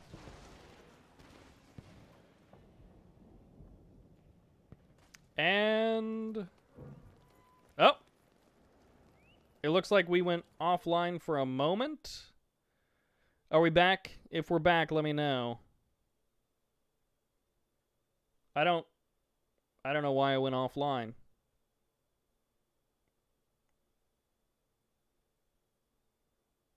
Okay, it looks like we're back. Yep, it looks like we're back. All right, so bikes coming in for Futurama, but of course these were delayed and spotted very early on by BikeRushOwnz. So Futurama is going to be able to do some damage, cleans up one bike, or one harvester, excuse me. A second harvester will definitely go down, but BikeRushOwnz making good use of the EMPs to save those harvesters as much as he can. 2 harvesters getting eliminated, a third one having to be pulled off the line, and eventually BikeRushOwnz will be able to clean up these bikes from Futurama, but that is definitely more damage than he would have liked to have taken with those 2 harvesters getting eliminated like that. However, Futurama now going to be moving his MCV. He's actually going 2 refineries, 2 war factories. So he's either going to have a lot of harvesters lining up at these refineries, or he's just going to be stretching out the use of his main Tiberium field. BikeRushOwnz, on the other hand, much bigger economy with the 3 refineries. He's going to have the potential for 50% more Tiberium refining and potentially 50% faster harvesting of this entire field.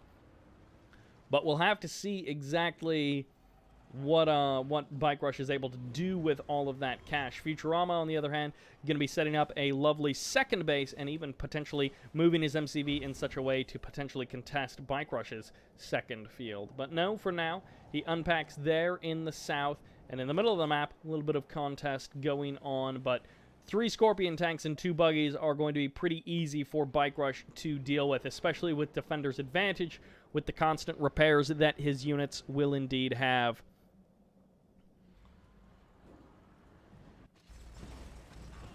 Well, Scorpion tanks going to be coming in for Futurama, and BikeRushOwnz going to be able to eliminate one of the Scorpion tanks, but he's only got... oh, he went up to Tier 3. He didn't get a second War Factory, so that's why he has fewer units, but of course the Obelisk is going to completely shut down this attack, and the Avatar as well. So the unit numbers weren't as good at the beginning of that attack, but because of that Tier 3 tech up, his units are now far better than Futurama. And Futurama, of course, pulling back. He knows about this attack now, or rather, he knows about the tech up to Tier 3 and the Obelisk and Avatars of Bike Rush, which means, of course, Futurama, he's going to start teching up himself, getting up that 3-field, or that 2-field economy, excuse me, and then, radar jamming, missile firing off, and then going to be going into his Tier 3 himself. How exactly Futurama is going to try and contend with Bike Rush when Futurama has fewer EMP options, we'll have to see, but he actually nukes the main field. Interesting, he does not get vision of the natural expansion of Futurama and then kill that refinery. He kills one of the refineries in the main, which in this case, because Futurama only went for the 2 refineries, this is actually quite a delay on his economy. He's got plenty of harvesters, he's got lots of Tiberium, but he just doesn't have a way to refine that Tiberium quickly. As you can see, lots of harvesters lining up there for Futurama.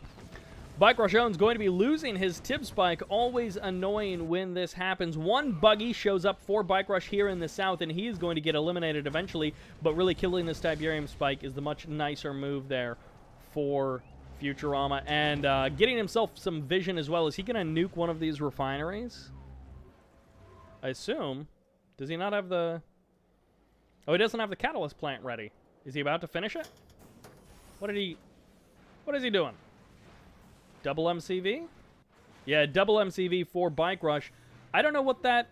It's not a hallucinated army. Holographic army? Whatever it's called. Yeah, I don't know why those holograms were there. Normally, you use the holograms to get vision to, you know, use a one-click. But Futurama doesn't seem to be doing that. All right, 2 MCV versus 1 MCV, double obelisk versus single obelisk. BikeRushOwnz will win this base defense war. Now, that doesn't mean he'll win the game necessarily, but we'll have to see what Futurama is able to do to contend with the obelisk power, which is BikeRushOwnz. For now, Futurama, well, he's going to be targeting down this power plant, but I assume that won't be enough to send BikeRushOwnz into low power mode. And BikeRushOwnz can buy a lot of time for his army to reposition with that double obelisk kind of play. I do like this from Futurama, delaying the reinforcements of Bike Rush. He may actually be able to catch this one avatar, but the other reinforcements for Bike Rush will definitely swing things into his favor. Spectres. Spectres are going to be how Futurama breaks this position. And right now, he definitely has enough forces to be able to break this position from BikeRushOwnz. Charged Particle Beam being purchased for Futurama. I don't know if Supercharged Particle Beams has been purchased for Bike Rush, but that could also be how he tries to break this. And goodbye, 1 MCV. So the build radius is denied. BikeRushOwnz getting some good damage out with these obelisks, but it's not necessarily enough. No, actually, it is enough as he cleans up both of the obelisks, or he cleans up the obelisk of Futurama, and now BikeRushOwnz can just stomp on forward and start killing these specters directly. For now, he does deny the MCV of Futurama, and he's just going to be looking to clean up this refinery as well. The Spectre's getting some free shots off there, and eventually this avatar will go down, but it will take a moment for Futurama to actually clean up that avatar. Scorpion tanks never dealt with, so Futurama getting a free kill on that Spectre, and it looks like BikeRushOwnz is going to be able to deal with those units with his supercharged particle beams, but they may... Now, I guess they won't get a kill on this Harvester. And Futurama going to start eating away at the refineries of Bike Rush. The artillery advantage is nice, but BikeRushOwnz, wow, he actually can't do anything about this. Those Spectres are far enough back, and BikeRushOwnz is scared enough of the infantry that he actually can't contend those Spectres at the current moment. His own Spectres are making their way to the front line, and Futurama, I don't know what his real response to this is going to be. For now, he's completely cleared up Bike Rush's base, so no more build radius for BikeRushOwnz. No established base there. Of course, BikeRushOwnz did have the dual MCV, so unlike Futurama, he didn't have to remake his MCV after it went down. And has Futurama... Oh, Futurama, I don't think, has remade his MCV, so he's actually just going bikes, purifiers, and, I guess, specters out of this base.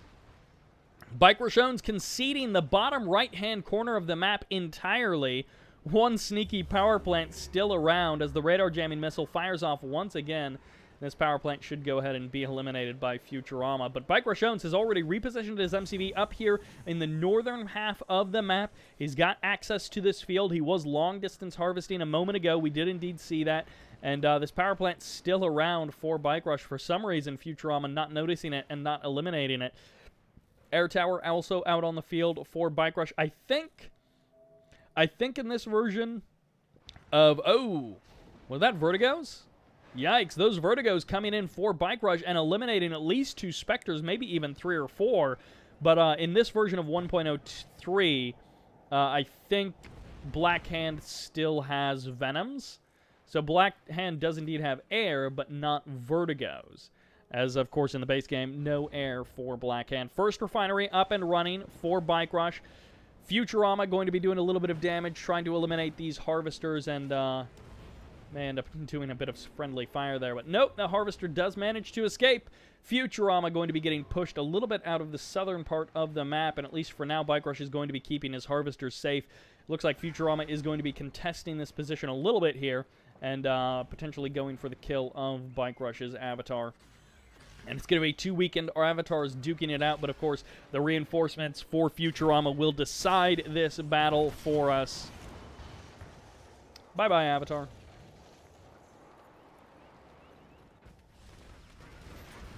Futurama, he decides, I'm not going to fight the army of Bike Rush. I'm just going to march straight into your base. And actually, with the purifiers, that actually can work, because he's just going to be able to walk through this base and flame everything down. Or he's going to be able to walk close to the base and just get attacked from a distance. But yeah, in this case, this is exactly what you want. Bike Rush forced to sell off a bunch of buildings so he can get EMPs out to try and delay this army. If he could catch and kill this army, he could almost certainly position this into a win for this game. But if Futurama is just able to melt all of this infrastructure, then Futurama may have purchased enough time for himself to get himself back in this game. Futurama's own reinforcements going to be closing in on the units of Bike Rush as Bike Rush closes in on the units of Futurama, trading out armies here, and it looks like fully heroic status is going to be getting handed away to one of these rocket squads of BikeRushOwnz, but also 5 Avatar Husks on the field for the taking. BikeRushOwnz can secure 5 Avatar Husks for the next round of this engagement, and with those EMPs, that may be it. Lights out for Futurama here in game number 7.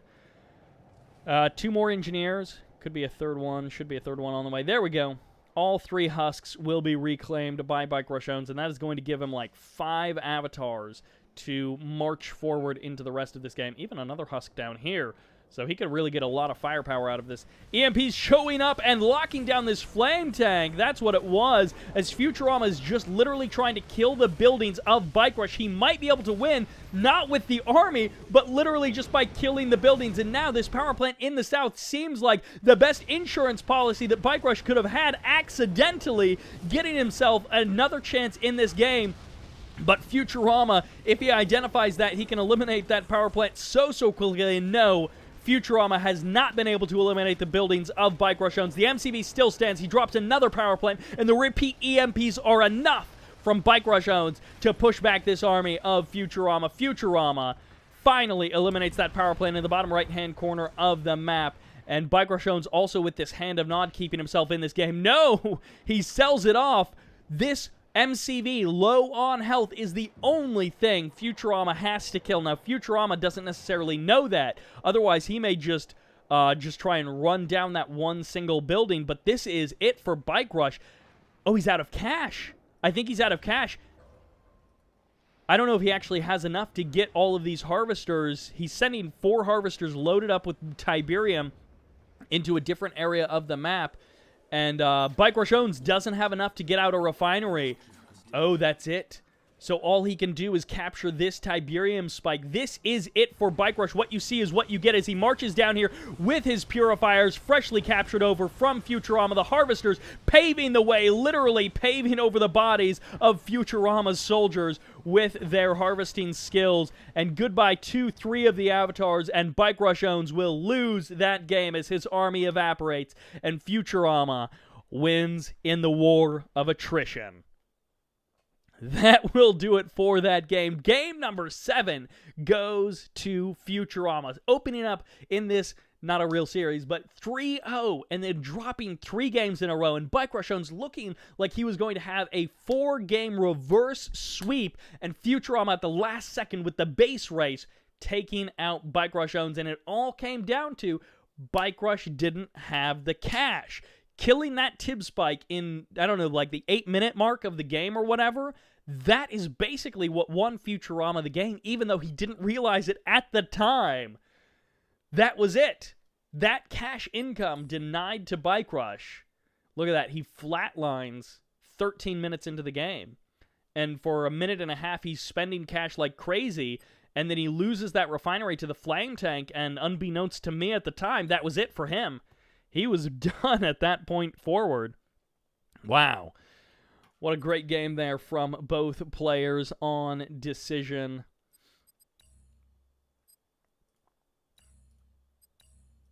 And we've got just 2 games left for these 2 players. We'll have to see. Does this turn out to be like almost like a best of 9 that went to the ace match? Or does Futurama just continue to bash?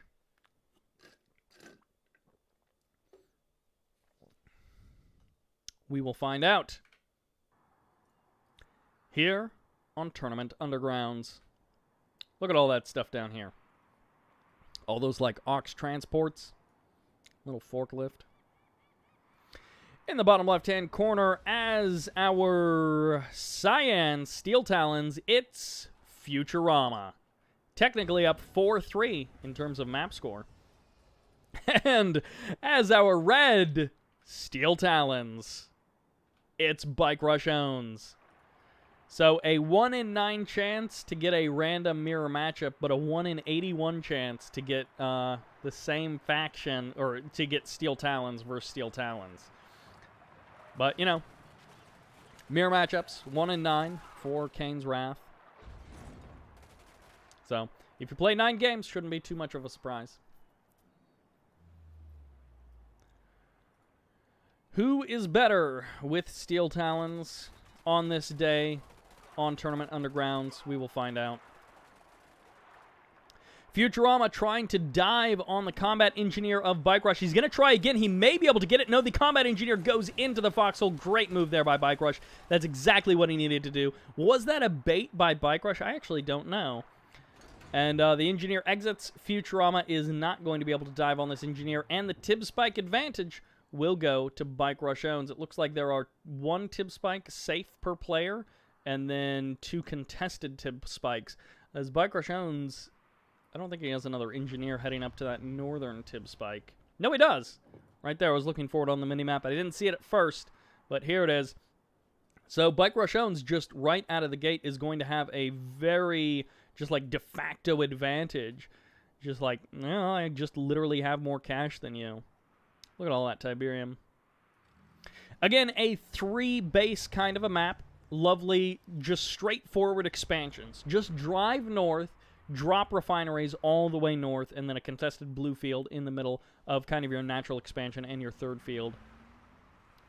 And yeah, 3 Tib Spikes for BikeRushOwnz, a huge income advantage for him. It's not insurmountable. Defender's advantage is a real thing. Having the immediate reinforcements, the immediate repairs, but MRTs negate a little bit of that repair functionality. Not all of it, but a little bit. And honestly, a rig push might be a good idea. Futurama needs to not attack, I think. BikeRushOwnz with more cash and with Defender's advantage, that just seems like a bad plan for Futurama to attack into that. Futurama has the faster natural expansion. So BikeRushOwnz a little bit delayed on his natural expansion, but I think BikeRushOwnz has more harvesters at home. Yeah, he's got 4 harvesters versus the 3 harvesters, well, now 4 harvesters of Futurama. But BikeRushOwnz has had 4 harvesters faster and longer than Futurama. Launching rockets, this seems like not a great place to launch rockets from. Like, there is a ton of Tiberium just over here, and you definitely don't want to have anything exploding. I guess as long as you don't ion cannon the Tiberium, you should be fine. Is that a Is that a statue of Havoc? That's a statue of Havoc! I didn't realize that. Look at that. Who cares about what else is going on? That's a statue of Havoc.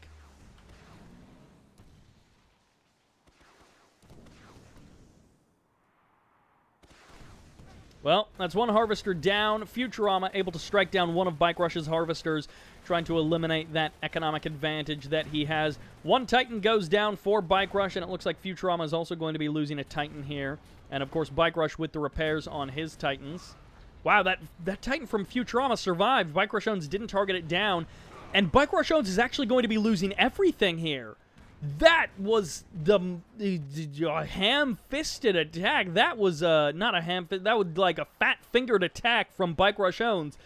If you like wrote down on a list, like, hey, it's like 2 Titans versus 2 Titans and an MRT. What is the worst thing that can happen? And it's like, oh, well, you know, the 2 Titans for Bike Rush kill nothing, and they just die, and the MRT dies.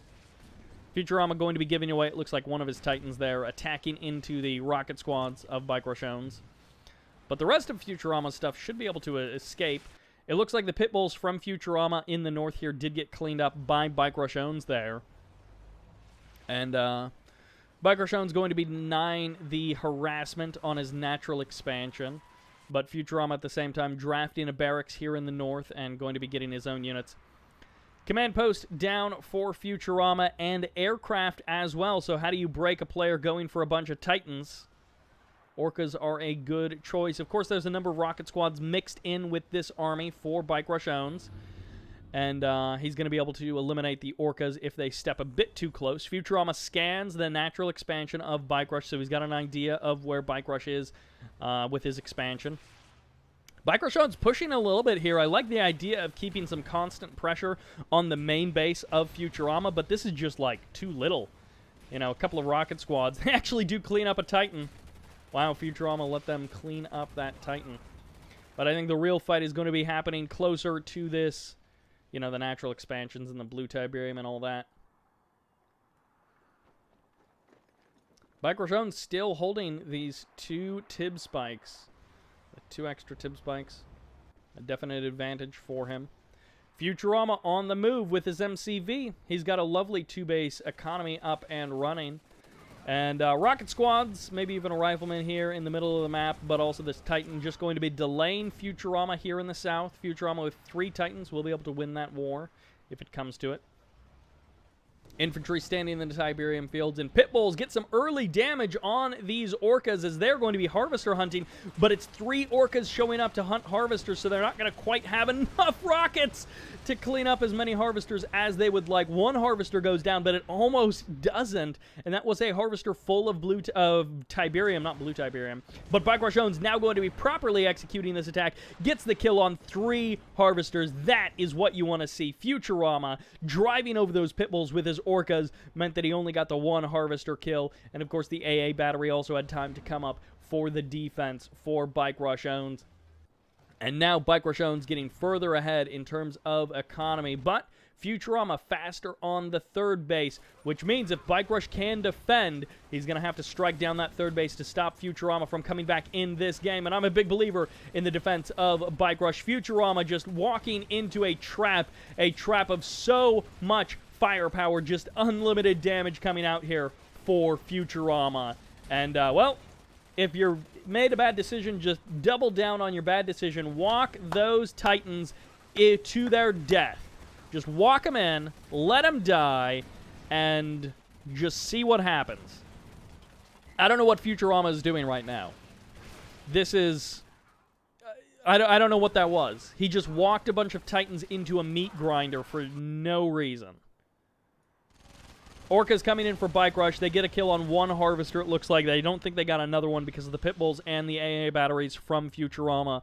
But 1 harvester is fine. Also, this harvester's off the line, not actually harvesting anything.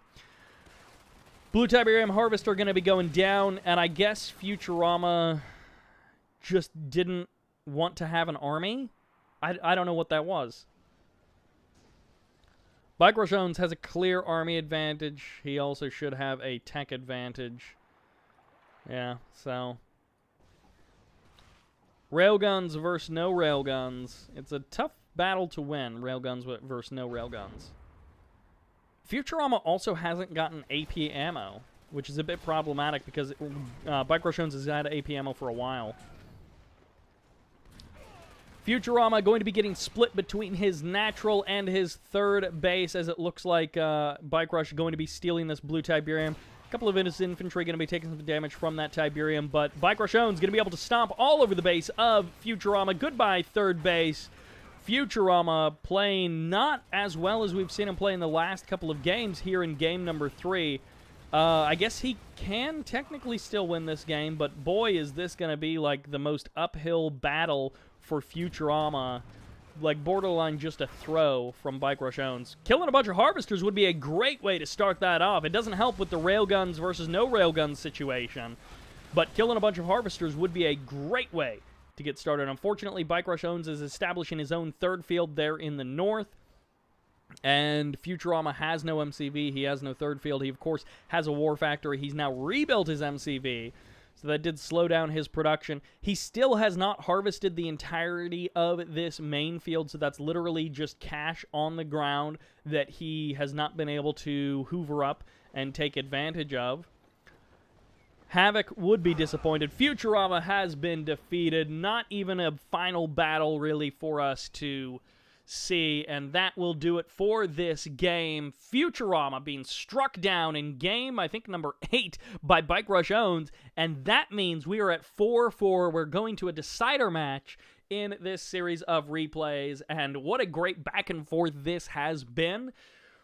But yeah, the games where Bike Rush wins, they aren't as good as the games where Futurama wins. I don't know exactly why that is, but yeah. Are you planning to do Red Alert 2 casts? Still not working for you?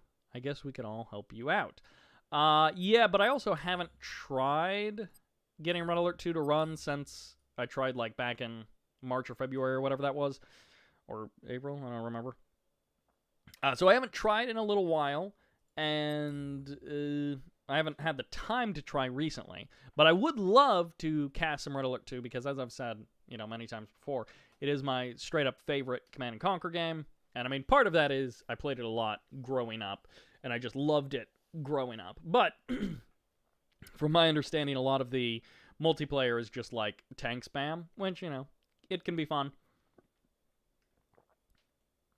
It's not necessarily the most strategic game out there, but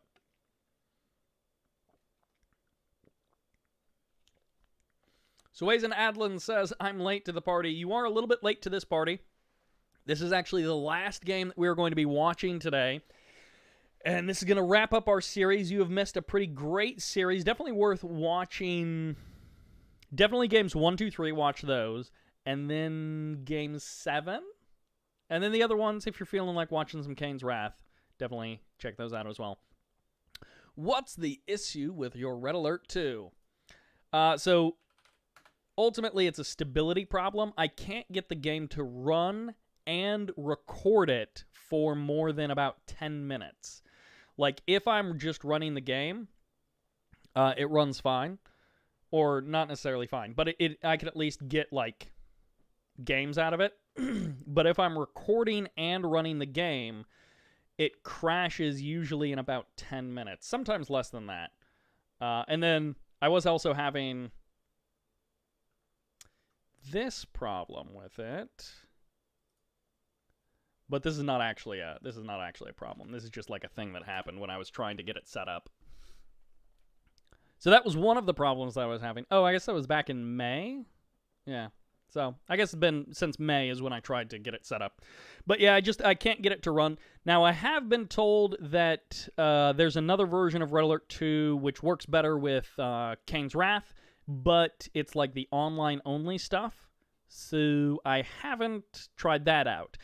And that's, again, if I could jump online with some people, then I could probably get it all sorted out with using that version of the game. But, like, trying to do local recordings with the version that installs through the Origin Ultimate Collection has not been stable. Again, I can run the game without recording, but trying to record and run the game on the Origin version hasn't worked for me.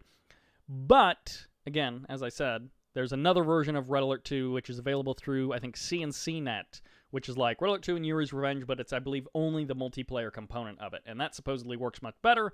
But, of course, then, you're locked into the multiplayer-only component of it. But that may be what I end up doing. I just haven't done it because I haven't had time.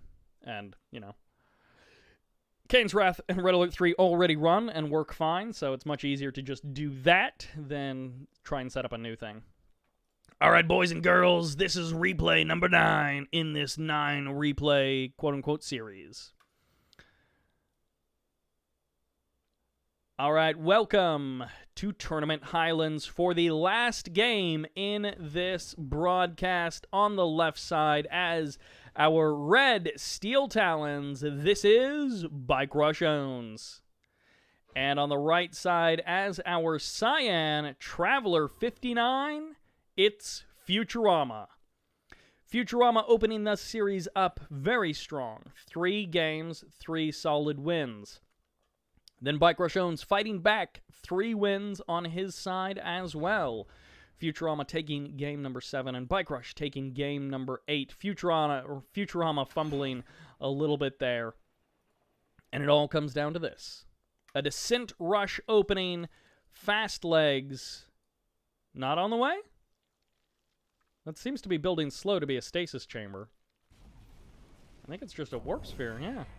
So no fast leg descents for Futurama, just regular descents. It looks like maybe 5. Yeah, 5 squads of descents. BikeRushOwnz is, at least, you know, somewhat predicting this. I don't know if this Rifleman squad actually saw the descents or not, but he should have a fair idea that this might be on the way. Now, as we've talked about previously, the phase field can be a deciding factor in an engagement or a battle, depending on how things go. But BikeRushOwnz is a very experienced player, and I think he'll be able to potentially deal with any phase shenanigans from Futurama. So far, things are looking pretty standard for both of these guys. MCVs on the move to their natural expansions. Descents do catch that one Rifleman squad, and he does a little bit of damage to one of the descent squads, but BikeRushOwnz, more importantly, knows about the descents for 100%. There's the MRT. Oops.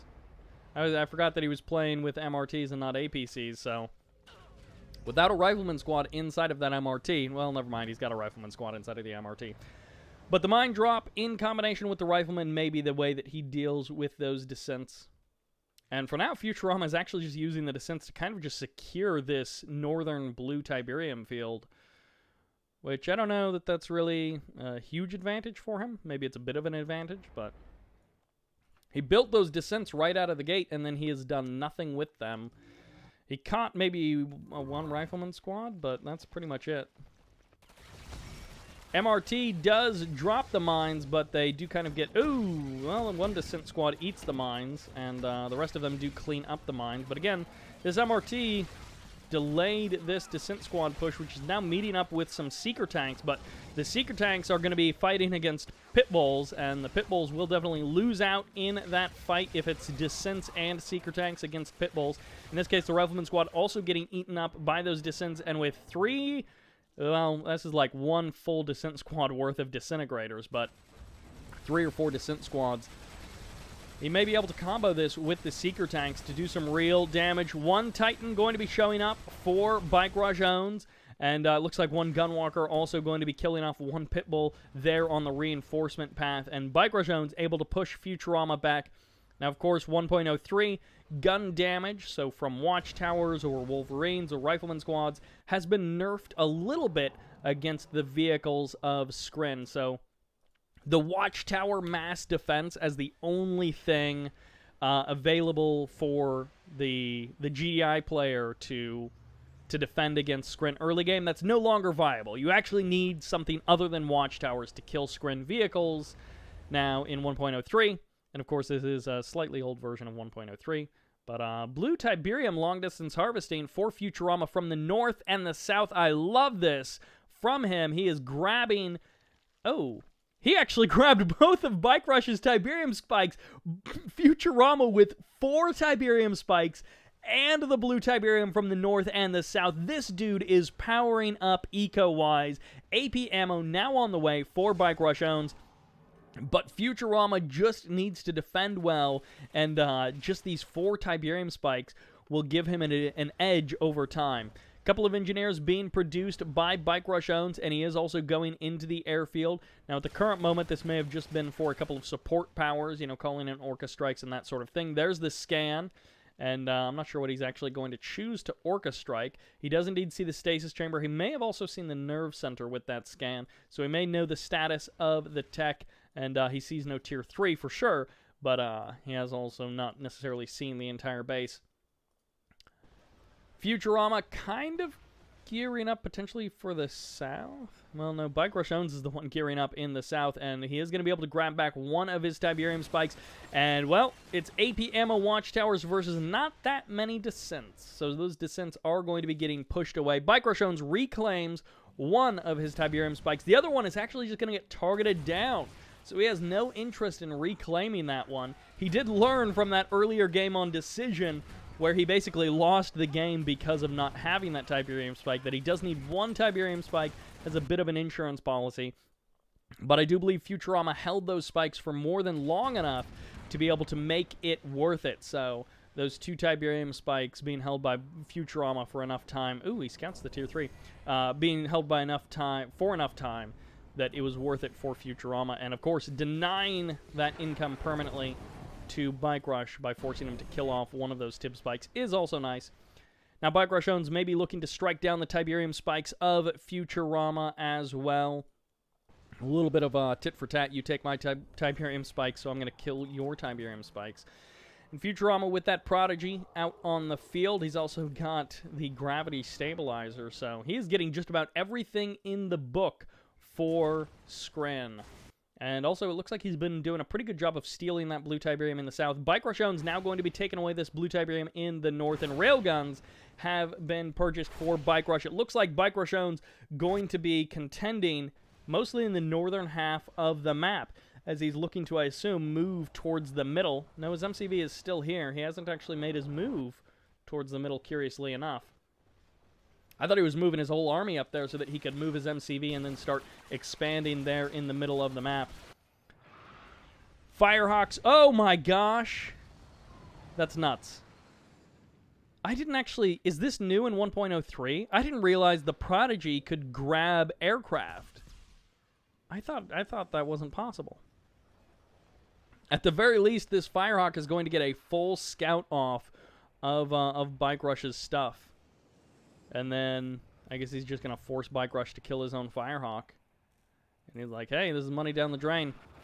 Ooh, these are Shard Seeker tanks going to be able to kill these Titans. And the Titans could crush them if they could get close enough. But most of the Titans not quite getting close enough.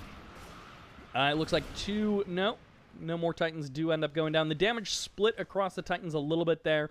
This Titan may have almost gone down with a little bit more focused fire. Devastator warship now out on the field. 2 harvesters in the south, and no one has moved their MCV to the middle just yet. BikeRushOwnz packs up his MCV and heads toward that middle, and the technology assembler has indeed been repaired. Signal transmitter is also up for Scrin, but the MCV is not in the air. The MCV is not heading towards the middle of the map, and this Devastator warship does indeed scout basically everything from BikeRushOwnz. He's going to try and target down that war factory, forcing the sell-off, but really the Firehawks loaded up with their anti-air missiles, able to clean up that Devastator warship very easily. I'm not sure what the goal was with that Devastator warship. I mean, it would have been nice if he had been able to, like, sneak it into the base, you know, like, kill the Tib spike and then just slowly start working away at this base bit by bit because of the range of those Devastator warships, but because he just flew it right in through the side and he just got it eliminated, no chance of that. Lots of tripods here for Futurama, and this could just be a case of overwhelming late-game Scrin firepower. Railguns are good, but Temporal Wormhole is also good, and actually this is a lot of Zone Raiders, curiously enough, for BikeRushOwnz. Could be using their jump jets. I'm not sure if he'll really be able to do that, but of course, Zone Raiders new in 1.03 to the Steel Talons faction. Firehawks moving out into the middle of the map. They're going to be able to take down one pack very easily, and the Firehawks don't quite escape. 2 of them get out, but third one does go down. Very low on health, that one. And BikeRushOwnz drops down the double barracks here in the middle of Highlands, but still no one able to establish a refinery or get their third base up and running. It's just this evaporated two-base economy where you're just trying to use what harvesters you have to slowly harvest up that green Tiberium as it regrows. And it's 1 Tib spike per player as we head into the late game. Ion Storms being activated by these planetary assault carriers, and it looks like BikeRushOwnz is just walking into a wall of fire. Futurama getting lots of shots off, but this is a huge arc of units for BikeRushOwnz. Can he actually close the distance and do the real damage as he's trying to get on top of these tripods? And he is going to be able to clean up all of these pockets of tripods. The planetary assault carriers doing good damage from the sky, but maybe they'll eventually be cleaned up by the anti-air of Bike Rush and the railguns crushing through those tripods. Futurama had the tripods split up, but that did not matter. The Titans do fall, the slingshots late to the party, and the infantry are really the only things left for BikeRushOwnz. I guess he's got the slingshots as well, considering the planetary assault carriers are the majority of the army for Futurama. The slingshots are actually the right choice here, as they are trying to clean up the little drones of the planetary assault carriers, but both slingshots low on health. Calling in an Orca Strike on top of the husks is a great move. One husk does remain here in the south, but this is it for both players' army. Almost completely eliminated. One Zone Raider squad getting through the defenses of Futurama and trying to take down that technology assembler, forcing it actually to sell off. I'm guessing more because Futurama is low on cash than he actually wants to try and save it. And what a weird game this has turned into, as it's late game air versus late game, well, not so much late game ground, but just BikeRush's late game just evaporating, and it's air versus nothing. As, well, I'm guessing the Prodigy forced the sell-off of the MCV, and the Prodigy pretty much the only army unit that Futurama has left. Hammerhead's also out on the field. BikeRushOwnz trying to long-distance harvest with these heavy harvesters, but I'm not sure how much that's actually going to make it back to his base. Mind control on the slingshot, trying to stop it from killing off his aircraft, as Futurama has rebuilt his MCV, and he is now going to retake the middle of the map. BikeRushOwnz, I think, a little bit strapped for cash, trying to get out unit after unit. And oh yeah, he did sell off that war factory earlier, but he does still control that Tiberium spike there in the bottom left-hand corner of the map, so he's still got that income. The Prodigy did manage to escape. I was almost going to say that he should have sold off those plasma missile batteries earlier when he was low on cash, but apparently it's a very good thing that Futurama did not sell off those anti-air turrets, as his Prodigy was able to retreat to them and hide behind them to get away from those hammerheads. Slingshot does go down. Railgun Titans being remade by BikeRushOwnz, and this might, I think he's just low on cash. I don't think that's actually an MCV building, as he gets himself another Titan. 4 heavy harvesters. I think these are more just to absorb shots or maybe try and crush stuff, although there isn't really anything to crush. You could go for the crush of that engineer, but not really a whole lot else to crush. Once again, long distance harvesting the blue Tiberium for both players. I don't think either one of them really has an advantage in that sense, because they're both able to do that. Wolverine dives forward, gets eliminated for his troubles. Cultists going to be the way that Futurama takes back this game, and that may actually be his only real chance to take this game. BikeRushOwnz is going to have to contend with the mind control shenanigans of Futurama. And honestly, I don't know in this situation what BikeRush can really do without much economy on the back end, without an MCV to be able to, well, actually, he has a decent amount of money right here, but I think he's just having trouble actually refining it quickly because the drive time is so long, or just it's this one refinery, which, you know, you're going to have a bunch of harvesters queued up at. So if Futurama is able to extend this game out, harvest up this middle green Tiberium field, then I think Futurama just clearly has the advantage long-term, which means BikeRushOwnz needs to try and end the game short-term. But contending with the Cultists and Defender's advantage that Futurama will have, the Prodigy, the Cultists, Warp Sphere right on the front line, tripods, Seeker tanks, all these upgrades, he's going to have to try and fight that with his kind of piecemealed army. There's the grab of the airfield as Futurama sells it off. The MCV is up and running for BikeRushOwnz. And I don't know what the damage that was in the... the hammerheads just, like, swung by it. And that capture of the airfield was definitely a clutch move there by Futurama. BikeRushOwnz, oh, he does still have the command post, so he's okay in that sense. He can rebuild his airfield. He can get he can stop this Firehawk from being eliminated, I assume. He doesn't actually have an airfield queued. Is he building a... Oh, I think you need an airfield for the service airfield. Airfield resupply depot or whatever it's called. I don't know. But this Firehawk may actually go down, which is a bit unfortunate for BikeRush. It doesn't have the same utility that it had a couple of minutes ago, but it's never nice to lose a Stratofighter Firehawk. Well, I guess that's going to be it for this. Power plant's getting targeted down one after the other, and the Firehawk does get eliminated.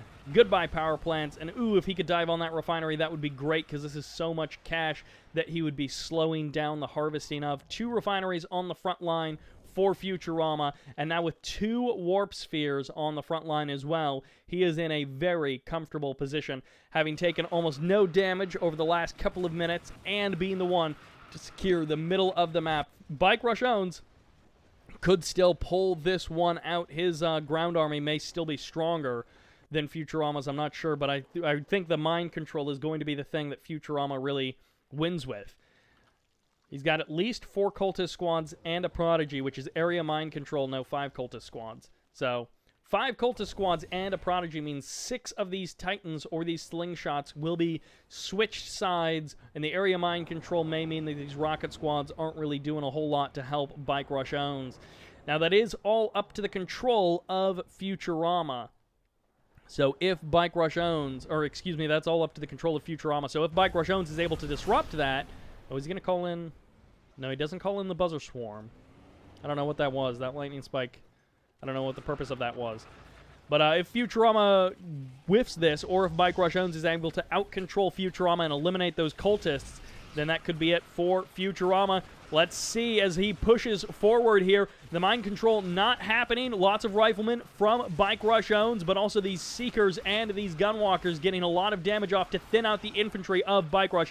Railguns in the south not really participating in this battle, and BikeRushOwnz getting pushed back, ever further back. Futurama keeping his mind control kind of away from the front lines as BikeRushOwnz trying to draw this battle out longer so he can eliminate the mind control, but it's just not enough firepower for BikeRushOwnz. His Titans, scared of the mind control, have been behind everything else, and everything else just got eliminated, so now it doesn't even matter that he avoided the mind control because he has nothing left, and this army for Futurama will crush through everything that BikeRush has. There's the blink forward. He grabs the MCV. He does not sell it off as the Watchtower gets the kill on the Prodigy, but nothing matters as BikeRushOwnz will lose game number 9 against Futurama.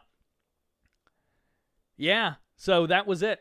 Futurama had the mind control advantage, and because BikeRushOwnz couldn't do anything about that, he had a very awkward engagement, and then the result is Futurama's army won because half of BikeRush's army wasn't competing in that fight. So you've got half an army versus an entire army, and as it turns out, an entire army with a better eco behind it wins against half an army, and that will do it for these games. 5-4, Futurama's favor. Thank you all very much for watching. I hope you enjoyed it, and this is Sybert, signing out.